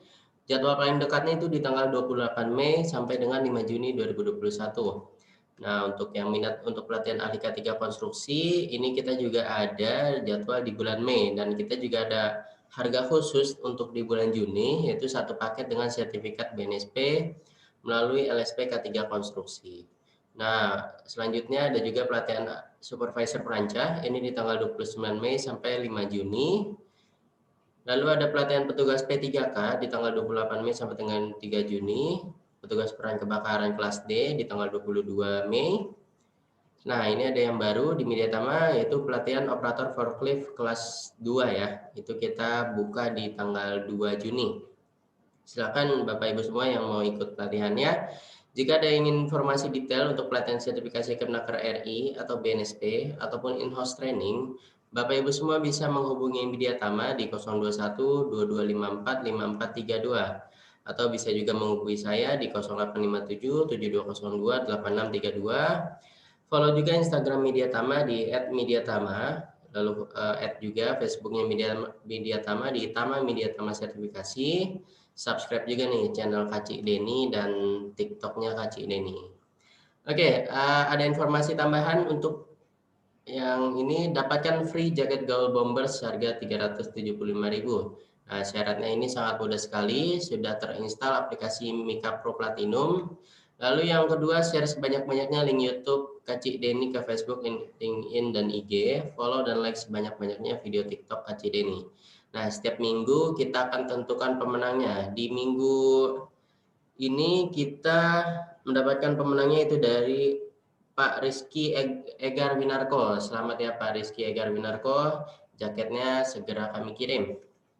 Nah, ini praktisi ketiga dan yang sudah pernah mendapatkan jaket Gaul Bombers dari Media Tama. Oke, mungkin itu saja penyampaian dari saya. Silakan Pak Denny. Terima kasih Mas Randy. Oke, Ibu, kita ada pertanyaan ya terkait dengan ISO 45005 ya. Ini dari Ibu Ratna Sari. Bapak Ibu semua, kalau mau bertanya langsung ke instruktur, silakan menggunakan tombol raise hand, silakan tekan satu aja, lalu kita akan bukakan untuk izin berbicara langsung ke instruktur. Ini pertanyaannya, kapan perusahaan itu kategorinya wajib atau urgent harus mengimplementasikan ISO 45005? Silakan Bu. Iya, seperti yang Bu siapa tadi? Ratna Sari. Oh ya, Bu Ratnasari. Oke. Gini Bu Ratnasari, seperti yang saya sampaikan tadi bahwa yang menggunakan requirement atau persyaratan hanya 45001. Yang lainnya adalah general guideline. Artinya boleh dilaksanakan atau tidak sesuai dengan kebutuhan kita. Nah, kapan itu dikatakan wajib? Tidak ada yang mengatakan wajib. Tapi kalau misalnya perusahaan kita membutuhkan, silahkan gunakan ISO 45005. Itu aja sih. Jadi makanya kalau saya tadi cerita tentang tempat suami juga tidak menjalankan 45005. Cuman saya setiap kali selalu mengingatkan ini ada aturan seperti ini ada aturan seperti ini. Nah, seperti itu saya sampaikan. Ya, itu aja. Jadi ISO 45005 itu hanya guideline aja ya berarti ya Bu ya, Betul. bukan persyaratan ya. Betul. Nah, kalau misalkan kita ngomongin soal ISO 45005 ya. Oke, ini Bu Ezra Manurung, kayaknya ini pertanyaan nggak sesuai dengan topik ya. Nanti ditanyakan, nanti ada dokter ya. Ini pertanyaan langsung ke ini ya Bu ini ya. Mohon maaf ya, belum bisa kita bahas. Kita ngomongin soal ISO 45005 ya Bapak Ibu semua ya. Tadi yang raise hand siapa? Silakan raise hand lagi Bapak Ibu semua. Nah, saya pengen tanya nih ke Bu Yeni nih. Pasnya sendiri itu kode apa ya? Pasnya sendiri itu. Kenapa harus ada pas di tengah-tengah ISO itu? Bukannya aja gitu. Mungkin teman-teman harus Ya, itu di slide saya yang lain itu. Jadi PAS itu public applicable, S-nya apa ya? Lupa saya. Jadi intinya itu dia disediakan untuk publik. Jadi dia merupakan best practice. Nah, makanya bentuknya dia seperti prokes. Bentuknya ISO 45005 itu. Jadi kenapa itu berbeda ya? Jadi kalau ISO itu biasanya dibuat dalam waktu 3 sampai 5 tahun. Jadi setelah pembahasan draft, kemudian ada masa namanya balot. Balot itu mengambil apa namanya voting, kira-kira ada komen yang mana saja. Kemudian ada apa aja apa namanya masukan-masukan dari berbagai negara. Biasanya seperti itu. Jadi kayak di 45006 itu alhamdulillah dari komen-komen yang kita buat banyak yang disetujui oleh ISO. Jadi kenapa ini agak berat ketika menyampaikan? Jadi ternyata Indonesia itu berbeda dengan negara di luaran sana ya, dan sangat disayangkan negara-negara sejenis kita seperti Malaysia atau mungkin di Jepang atau apa ya, yang negara Asia sini itu jarang berkomen gitu loh. Jadi yang berkomen adalah negara-negara besar, Amerika, Inggris, Jerman, pokoknya negara-negara Eropa kebanyakan. Dan di sana memang berbeda aturannya. Contoh kasus yang kita perjuangkan waktu itu adalah yang pertama adanya dokter hiperkes ya. Dokter hiperkes itu di luar negeri tidak ada gitu kan, dan mereka tidak diakui. Jadi kita berpikir gimana caranya supaya dokter hiperkes itu bisa diterapkan dengan kata-kata atau dengan bahasa apa kita menyampaikan tentang dokter hiperkes itu. Nah, itu jadi itu berbeda. Itulah yang membuat ISO itu lama penjelasan. Jadi masing-masing per poin per klausul itu dibahas. Nah, sementara kalau ISO PAS ini karena kita nguber target ya, nguber target bahwa ini harus segera dijalankan, maka dia sistemnya seperti brainstorming. Kira-kira apa sih yang dibutuhkan? Ini. Oke, dimasukin. Apa sih yang dibutuhkan? Ini. Tanpa adanya pengkritisan terhadap klausul-klausul. Makanya bahasanya di ISO PAS 45005 itu akan sangat berbeda dengan bahasanya di requirement atau ISO 45001. Nah, itu jadi itu kenapa ISO PAS itu dimunculkan. Jadi memang benar-benar untuk menjawab kebingungan dari organisasi seluruh dunia tentang how to memanage pandemi COVID ini. Ya, itu.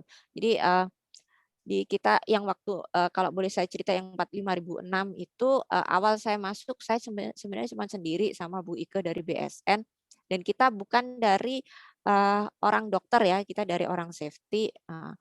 Itu sangat susah menjelaskan bagaimana sih Indonesia ini di forum internasional gitu kan, karena kebanyakan juga mereka juga bukan dokter. Nah, kemudian di meeting berikutnya kita sudah punya grup banyak dokter kita masukkan, itu pun kita juga masih sangat kesulitan. Jadi menjelaskan kebutuhan di kita misalnya tentang dokter hiperkes, kemudian tentang apa ya, bahwa di sini itu WFH itu tidak selalu bisa dilaksanakan, terutama misalnya di tempat tambang atau di tempat-tempat medik yang memang orang harus stay di sana. Nah, ini mereka kurang memahami gitu loh. Kok bisa sih gitu kan? Nah, jadi mungkin mereka nggak punya tambang kali ya. Jadi isu-isu yang jadi isu-isu yang semacam ini yang kita kesulitan menjelaskan, apalagi karena bahasa Inggris saya masih belepotan ya. Jadi bagaimana menjelaskan kan misi kita dari Indonesia, misi saya pribadi yang ngawali teman-teman ini ya. Jadi yang ngawali masuk ke ISO tim muda adalah memang dari saya sama Bu Dewi. Nah, itu kita pengen bagaimana sih supaya standar ini bisa applicable di Indonesia. Nah, salah satunya dengan memberikan ciri khas Indonesia yang ada di sana supaya bisa diterima oleh tim ISO. Nah, itu cukup pelik juga karena kita digempur juga cara menjelaskan dokter hiperkes saja sudah sangat susah di sana itu. Jadi di sana tidak ada dokter hiperkes, yang ada cuma dokter, dan dianggap semua dokter itu harus mampu memberikan rekomendasi kalau itu berkaitan dengan penyakit akibat kerja juga.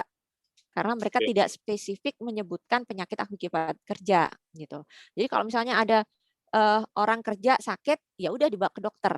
Nah, physical health atau dia medical health gitu aja. Jadi tidak menyebutkan secara khusus dokter hiperkes. Nah, berbeda dengan di kita nggak mungkin dokter biasa disuruh memberikan penanganan dengan hiperkes. Nah, seperti itu. Jadi hal-hal semacam itu yang kita coba tegakkan di sana supaya ISO itu lebih membumi untuk bisa dijalankan di Indonesia. Jadi itu yang lama. Bagaimana dari sisi bisnis ya, Bu Yeni ya?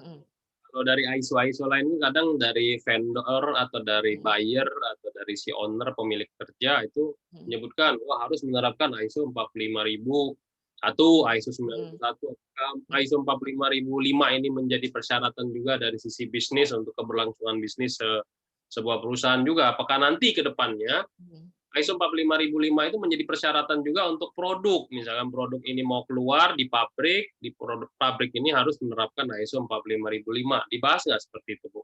Untuk sisi bisnisnya ya. Kalau dari ISO TC-nya sih enggak. Makanya jadi gini,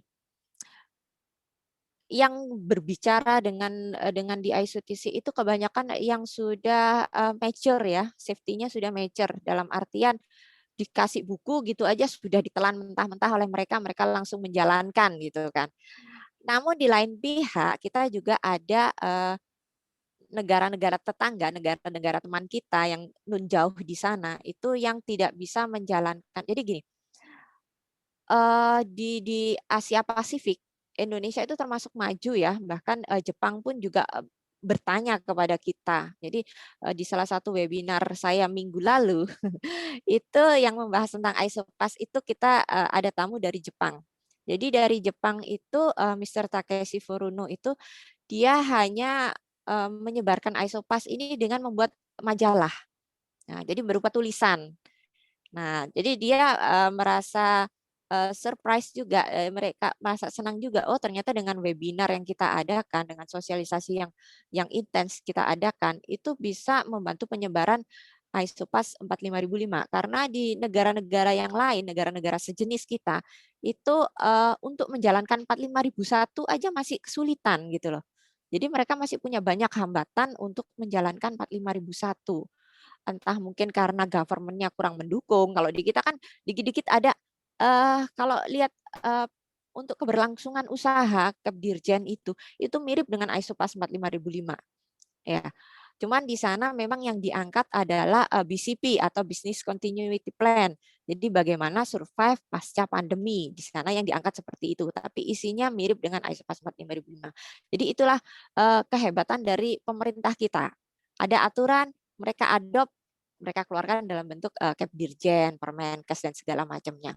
Sementara kalau di luar sana tidak seperti itu. Jadi kalau di luar sana ya sudah ISO ini sudah makan mentah-mentah seperti ini. Nah, seperti itu. Jadi kalau ISO 45001 itu sebenarnya balik lagi ke di internal perusahaan ya, bukan dari eksternal mewajibkan kamu harus nerapin 45001, enggak kayak gitu ya, Pasti ya. Kalau 45001 mungkin atas nama tender ya. Kalau 45005 nggak ada sama sekali. Jadi sampai saat ini, sampai detik ini saya belum pernah mendengar ada perusahaan ataupun internasional yang mewajibkan 45005. Oke. Nah, mungkin 45005 itu bisa jadi isu ya kalau di identifikasinya ya. Berarti bisa menjadi isu eksternal atau isu internal yang akan menjadi opportunity nanti ya di sana ya. Bisa Betul. juga di sana ya, Bu Yeni ya. Jadi gini, sebagai gambaran kalau waktu saya ngerjain untuk kontraktor ya. Jadi dia cerita kan beberapa kontraktor gitu kan. Nah, bagaimana kliennya atau pihak perusahaannya itu memilih kontraktor. Salah satunya adalah kontraktor harus meyakinkan bahwa dia bekerja sesuai dengan standar yang dimiliki oleh perusahaan induknya atau perusahaan kliennya itu. Jadi kalau perusahaan kliennya itu menjalankan prokes secara ketat, artinya dia harus misalnya tes antigen, tes tes macam-macam, tes swab, terutama isolasi kalau sudah habis keluar kota dan segala macamnya. Itu kalau semuanya dijalankan, maka perusahaan akan lebih memilih kontraktor yang seperti itu. Nah, kalau kita cuma menjalankan prokes, nah ini yang banyak ditanyakan teman-teman. Kalau kita menjalankan prokes, tapi tidak menjalankan ISOPAS 45005, apa bedanya? Bedanya banyak sekali. Jadi kalau kita cuman prokes, artinya samalah seperti kita orang awam ya, kita orang awam, kita bukan di organisasi, kita di masyarakat. Kita menjalankan prokes. Ya kalau misalnya udah bosen nih pakai masker terus, ya udahlah lama-lama istirahat. Apalagi kalau ketemu teman, udah nggak dipasang ya, seperti itu. Nah, tapi kalau kita menggunakan sistem manajemen K345.005, maka kita tahu bahwa di situ ada Satgas Covid, di situ ada inspeksi dari Satgas Covid, di situ kita punya kampanye atau komunikasi. Nah, di situ adalah hal-hal yang pencegah atau sebagai penghalangnya kalau misalnya kita kendor menjalankan prokes tersebut. Itulah yang menjamin bahwa kalau kita sudah menjalankan ISOPAS 45005, maka kita memberikan jaminan kepada perusahaan yang akan kita masukin kalau kita sebagai kontraktor bahwa kita semua perusahaan semua pekerja yang di sini aman dari COVID. Nah, seperti itu. Jadi kalau misalnya pun ada kasus tidak bersifat klaster tapi sudah bersifat individual. Nah, itu jadi jaminannya. Jadi gini, kalau perusahaan yang mengimplementasikan ISO 45005, berarti dia ada indikator gitu ya, penilaian lah. Kalau apa saja protokol kesehatan yang sudah berjalan, apa saja yang belum, terus dilakukan continuous improvement, seperti itu ya intinya, Bu.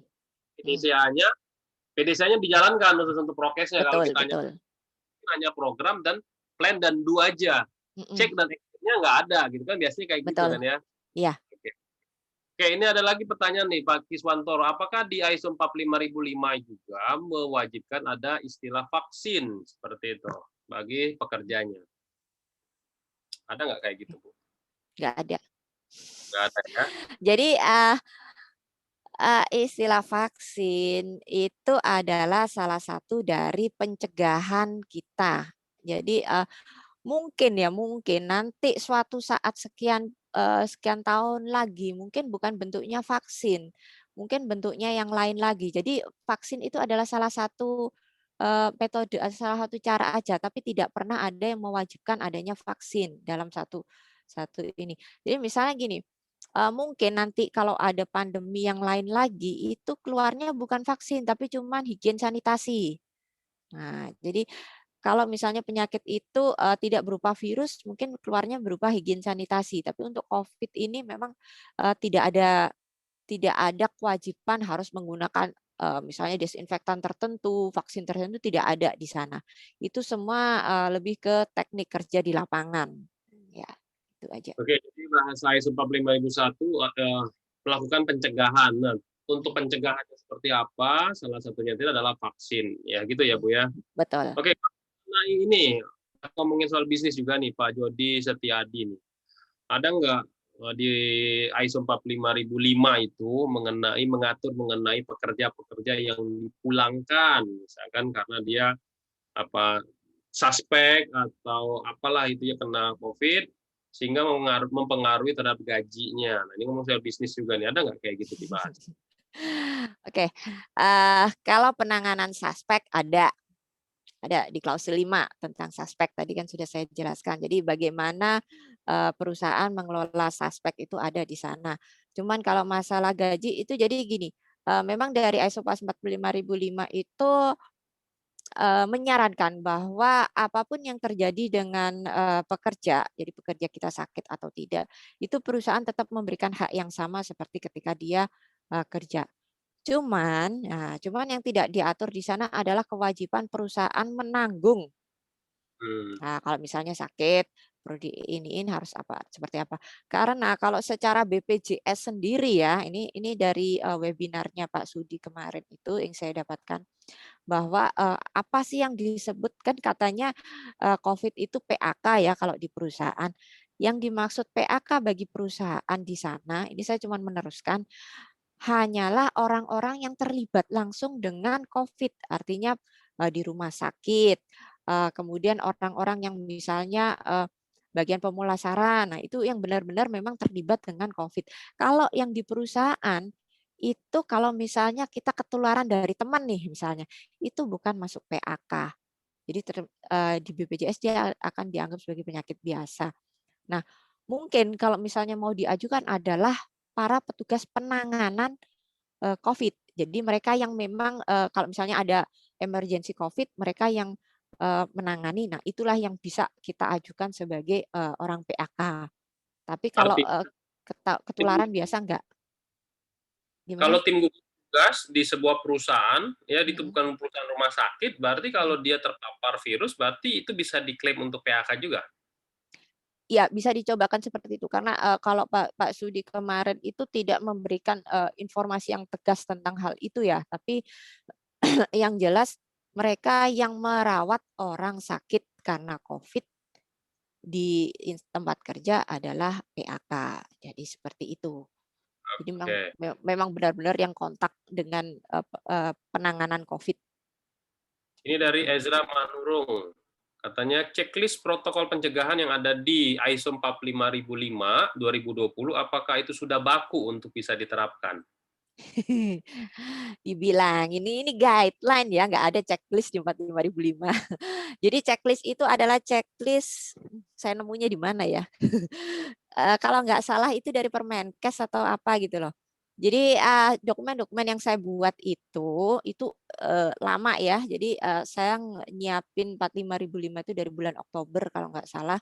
Jadi saya compile semua Permenkes, Permenaker, Perdirjen atau apapun yang berbau COVID, saya satukan. Kemudian di sana salah satunya saya nemu inspeksi untuk Satgas COVID. Nah itu jadi yang ada di situ emang ada di suatu tempat ya, saya lupa di mana itu. Tapi itu bukan dari ISO. ISO ya ya isinya cuma seperti itu aja sih. Jadi guideline itu aja, tidak ada namanya checklist atau lampiran-lampiran yang lain gitu, tidak ada.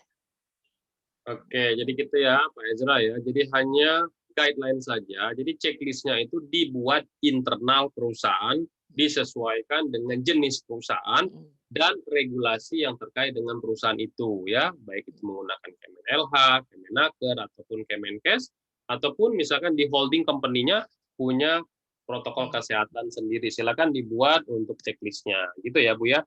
Yep. Oke, silakan Bapak Ibu semua, kita masuk ke session 3. Kita akan berikan kesempatan buat Bapak Ibu semua untuk bertanya langsung dengan Ibu Yeni terkait dengan ISO 45005 tahun 2020, bagaimana kita bekerja aman pada saat pandemi COVID-19. Dari Pak Kiswantoro. Silakan Pak Kiswantoro untuk unmute. Kita sudah berikan kesempatan. Silakan Pak. Halo Pak Kiswantoro. Ya. Ya, silakan Pak Kis. Assalamualaikum. Waalaikumsalam warahmatullahi wabarakatuh. Mudah-mudahan sehat-sehat selalu ya, Bu Yeni, Bang Beni. Amin. Iya, makasih. Saya meneruskan pertanyaan saya tentang vaksin. Kebetulan kan perusahaan kami kan jasa pengamanan nih. Yang dikhawatirkan ketika kita mau ada tender atau penempatan, akan ditanyakan bagaimana dengan anggota kita sudah divaksin belum? Karena kita tahu sekarang vaksin kayaknya wajib, sesuatu yang wajib. Mungkin agak sedikit aneh, tapi saya hanya menanyakan itu. Gimana kan sekarang sudah, kalau kita sudah divaksin ada sertifikat ya. Yang kita tahu tuh ya beberapa orang ngaku sertifikat. Itu aja sih. Oke, terima kasih Pak Kiswantoro. Jadi intinya adalah Pak Kiswantoro ini bertanya apakah vaksin itu menjadi persyaratan nanti pada saat keberlangsungan bisnis di sebuah perusahaan, karena nanti pada saat tender ditanya perusahaan Bapak anggotanya sudah vaksin belum, apalagi ini perusahaan outsourcing seperti security, cleaning service, apakah menjadi persyaratan seperti itu. Masuk juga nanti benang merahnya nanti di ISO 45005 itu seperti apa. Silakan Bu. Oke, jadi gini, seperti yang saya sampaikan tadi, karena ini sifatnya umum ya seluruh dunia, ISO 45005 tidak pernah mengatur tentang wajib vaksin atau wajib obat tertentu atau wajib desinfektan tertentu, tidak ada aturannya. Cuman kembali lagi yang saya sampaikan, kita di Indonesia ini ya, jadi kita harus memahami keunikan negara kita. Jadi negara kita berbeda dengan negara-negara di dunia.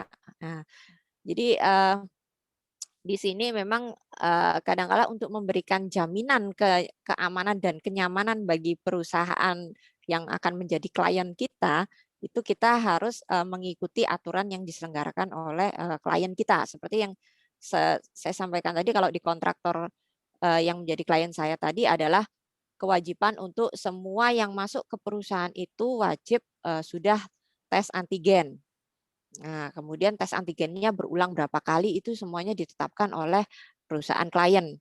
Kemudian bagaimana APD yang terkait dengan COVID, apa saja yang harus dipakai, semuanya ditentukan oleh mereka.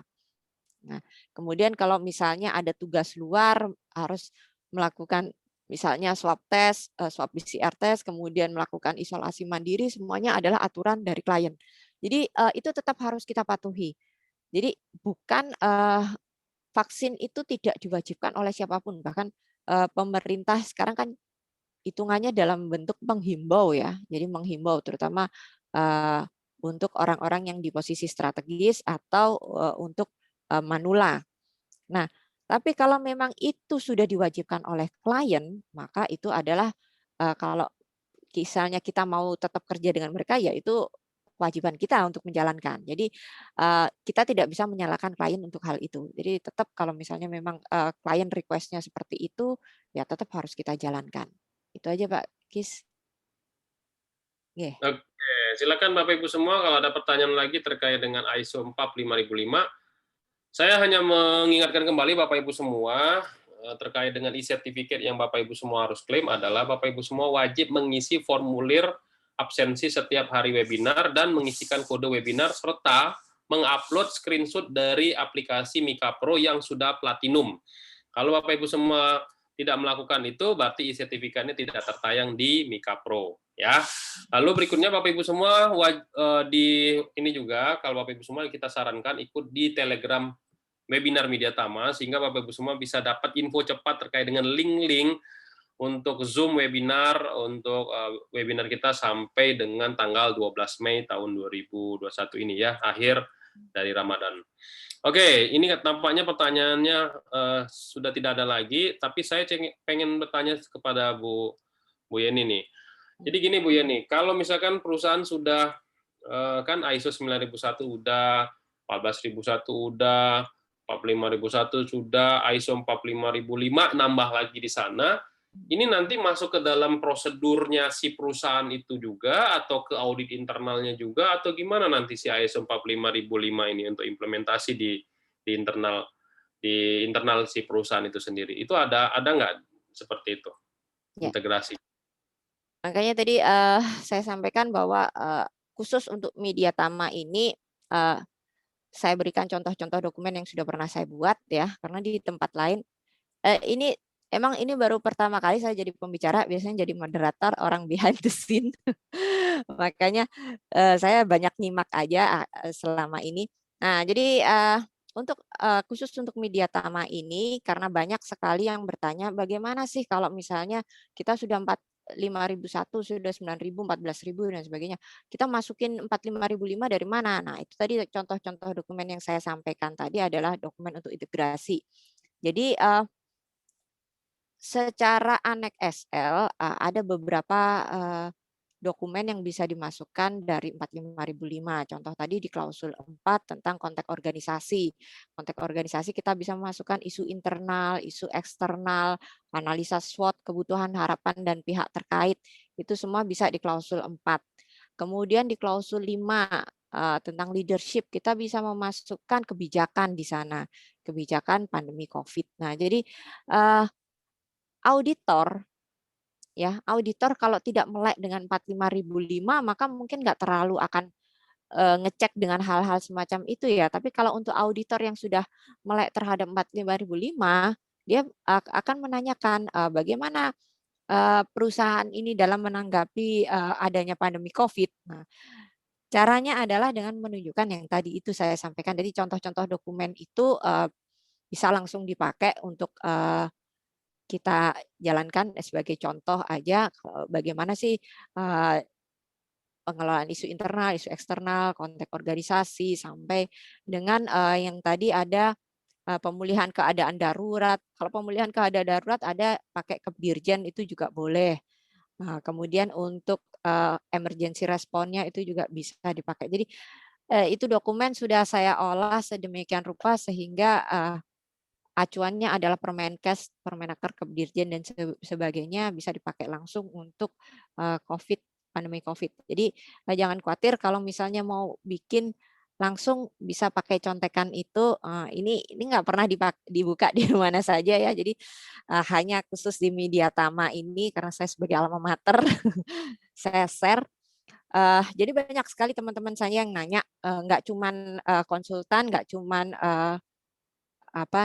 seorang dari perusahaan, nggak cuman auditor, juga ada yang nanya bagaimana sih caranya mengaplikasikan 45005. Nih saya tunjukin, sudah ada dokumennya, tinggal dimasukin, tinggal ditempelin ke 45001. Jadi bisa masuk kemana saja dari 45001-nya.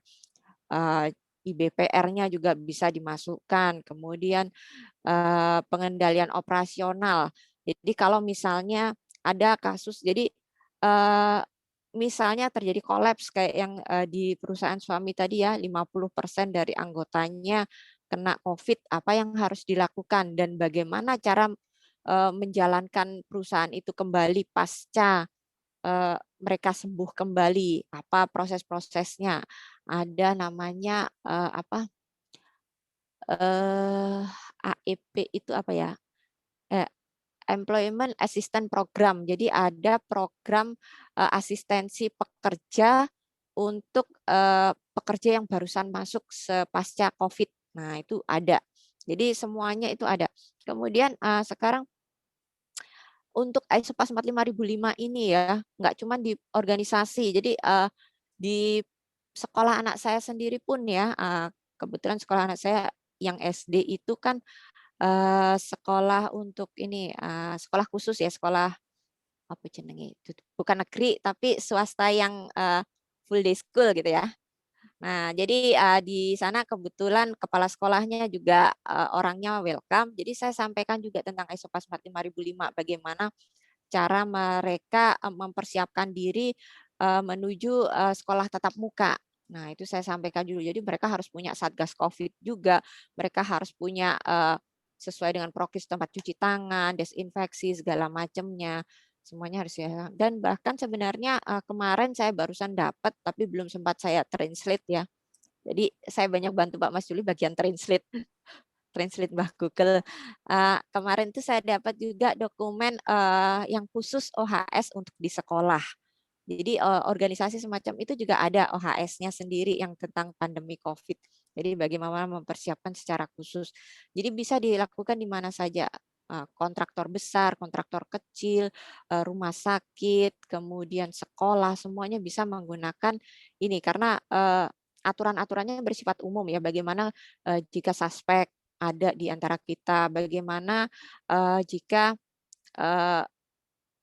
pertama kali masuk setelah terjadinya shutdown atau lockdown.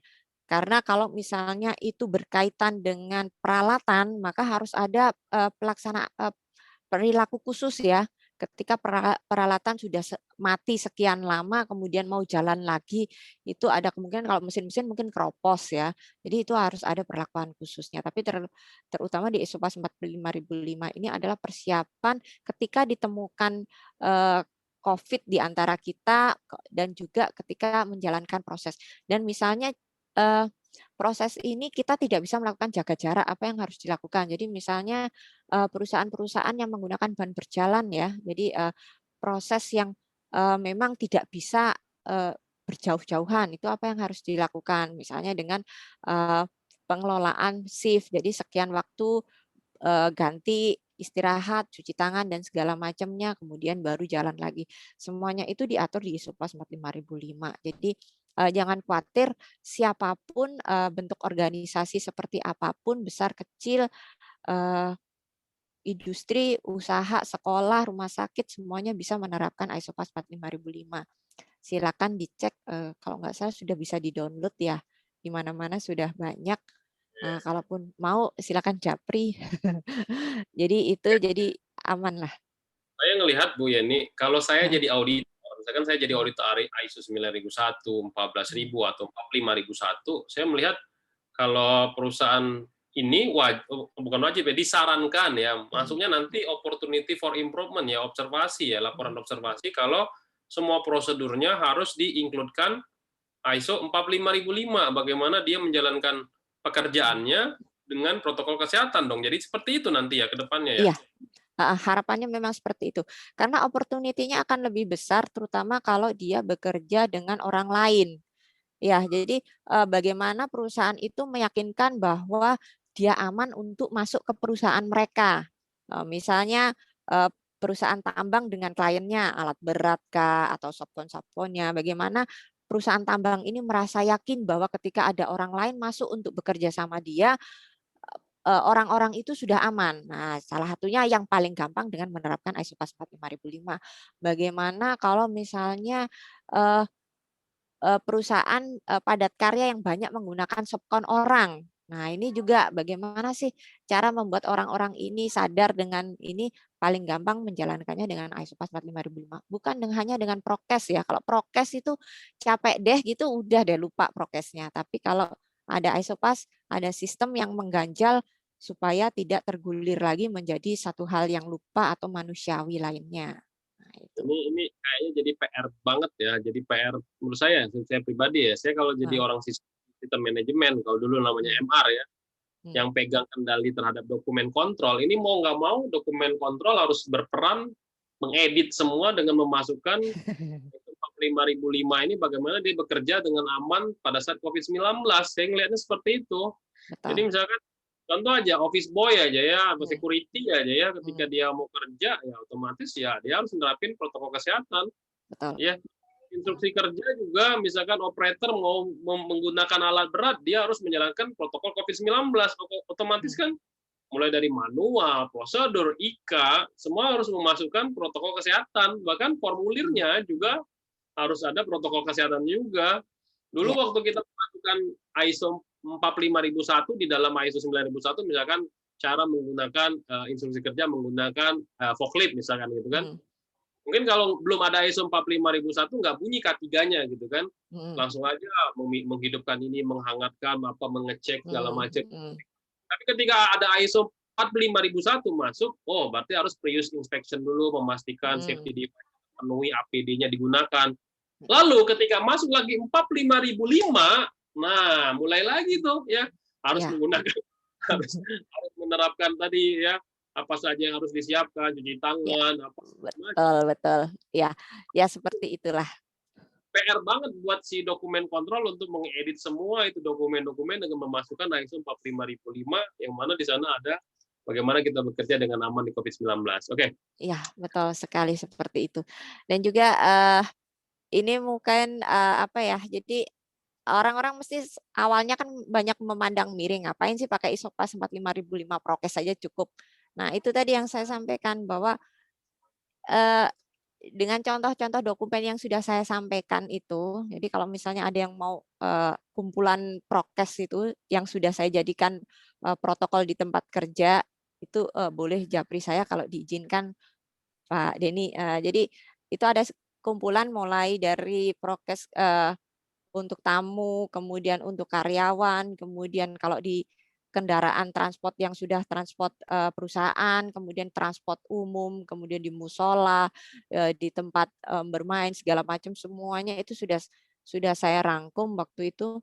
Nah, itu bisa buat guidance. Intinya kalau misalnya kita ketemu gini, oh apa sih yang harus kita lakukan? Oh kalau ketemu gini apa yang sih harus dilakukan? Tapi juga kembali lagi melihat pada status dari COVID yang ada di lingkungan tersebut. Jadi kalau statusnya memang masih tinggi, berarti kita harus lebih strict dengan menjalankan prokes. Tapi kalau statusnya mungkin sudah lebih low, kita mungkin bisa lebih mengatur. Jadi itulah di situ kita bermain dengan komunikasi dan sistemnya. Jadi kita di situ juga mengatur kita harus lebih fleksibel dan lebih dinamis ya. Kalau misalnya, oh ternyata isu misalnya di India tuh vaksin sudah tidak ngefek sekarang harus ada vaksin baru yang lebih kuat. Kita harus juga mengimprove di sana. Jadi itulah gunanya pemantauan dan improvement di sana. Jadi semuanya harus kita fleksibel, kita harus selalu update apa informasi dari pemerintah sehingga kita bisa membuat aturan yang sesuai untuk perusahaan. Jadi prokes tidak bersifat fix, tidak bersifat konsisten, tapi dinamis sesuai dengan kebutuhan di perusahaan. Sama seperti ketika kalau di perusahaan, jadi gini, kalau di perusahaan suami itu begitu pemerintah mengadakan tolak mudik ya, mudik nggak boleh. Itu biasanya sebelum surat itu muncul sudah ada nota dari perusahaan untuk menyatakan bahwa anak buahnya tidak boleh mudik. Nah, itu jadi berapa hari sebelumnya sudah muncul seperti itu. Dan kalau di tempat kerja suami itu justru kabupaten juga sudah memunculkan itu sebelum pemerintah mengeluarkan pemerintah Indonesia ya mengeluarkan larangan mudik, sudah tidak boleh keluar masuk dari wilayah tersebut.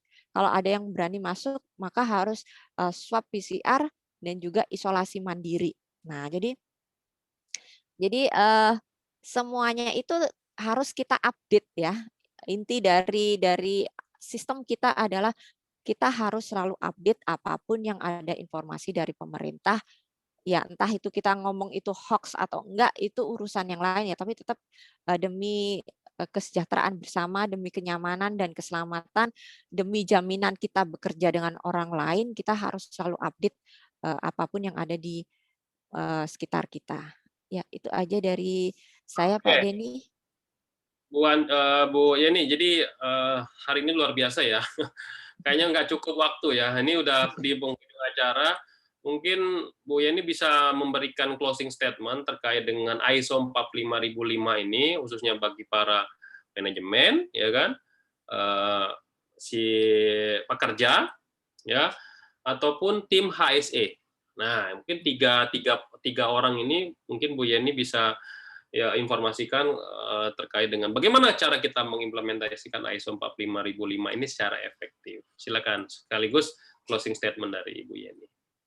Oke, terima kasih.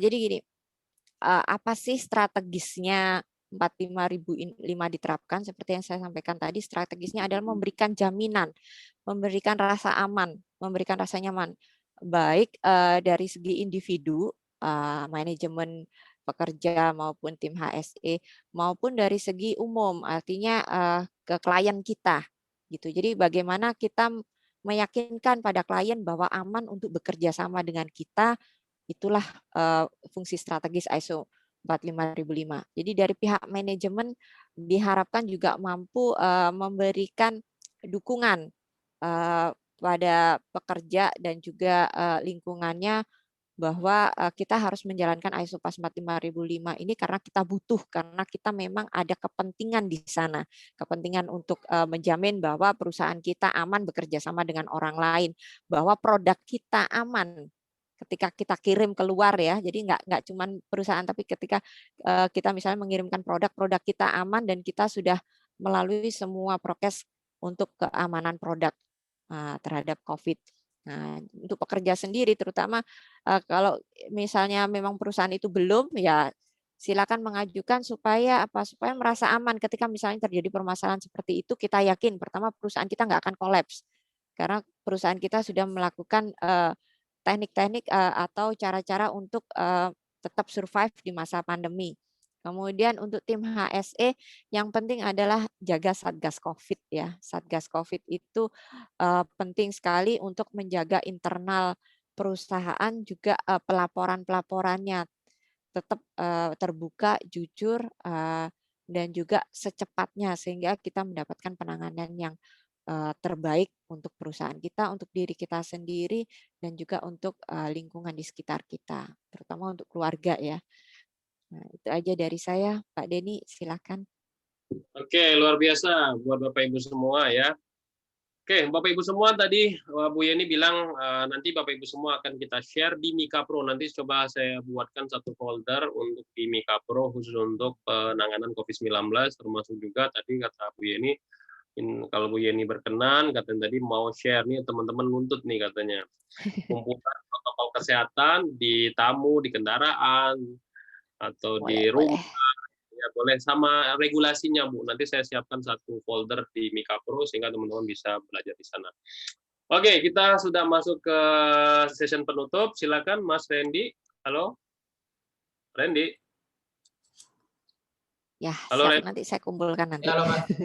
Ya, silakan di closing.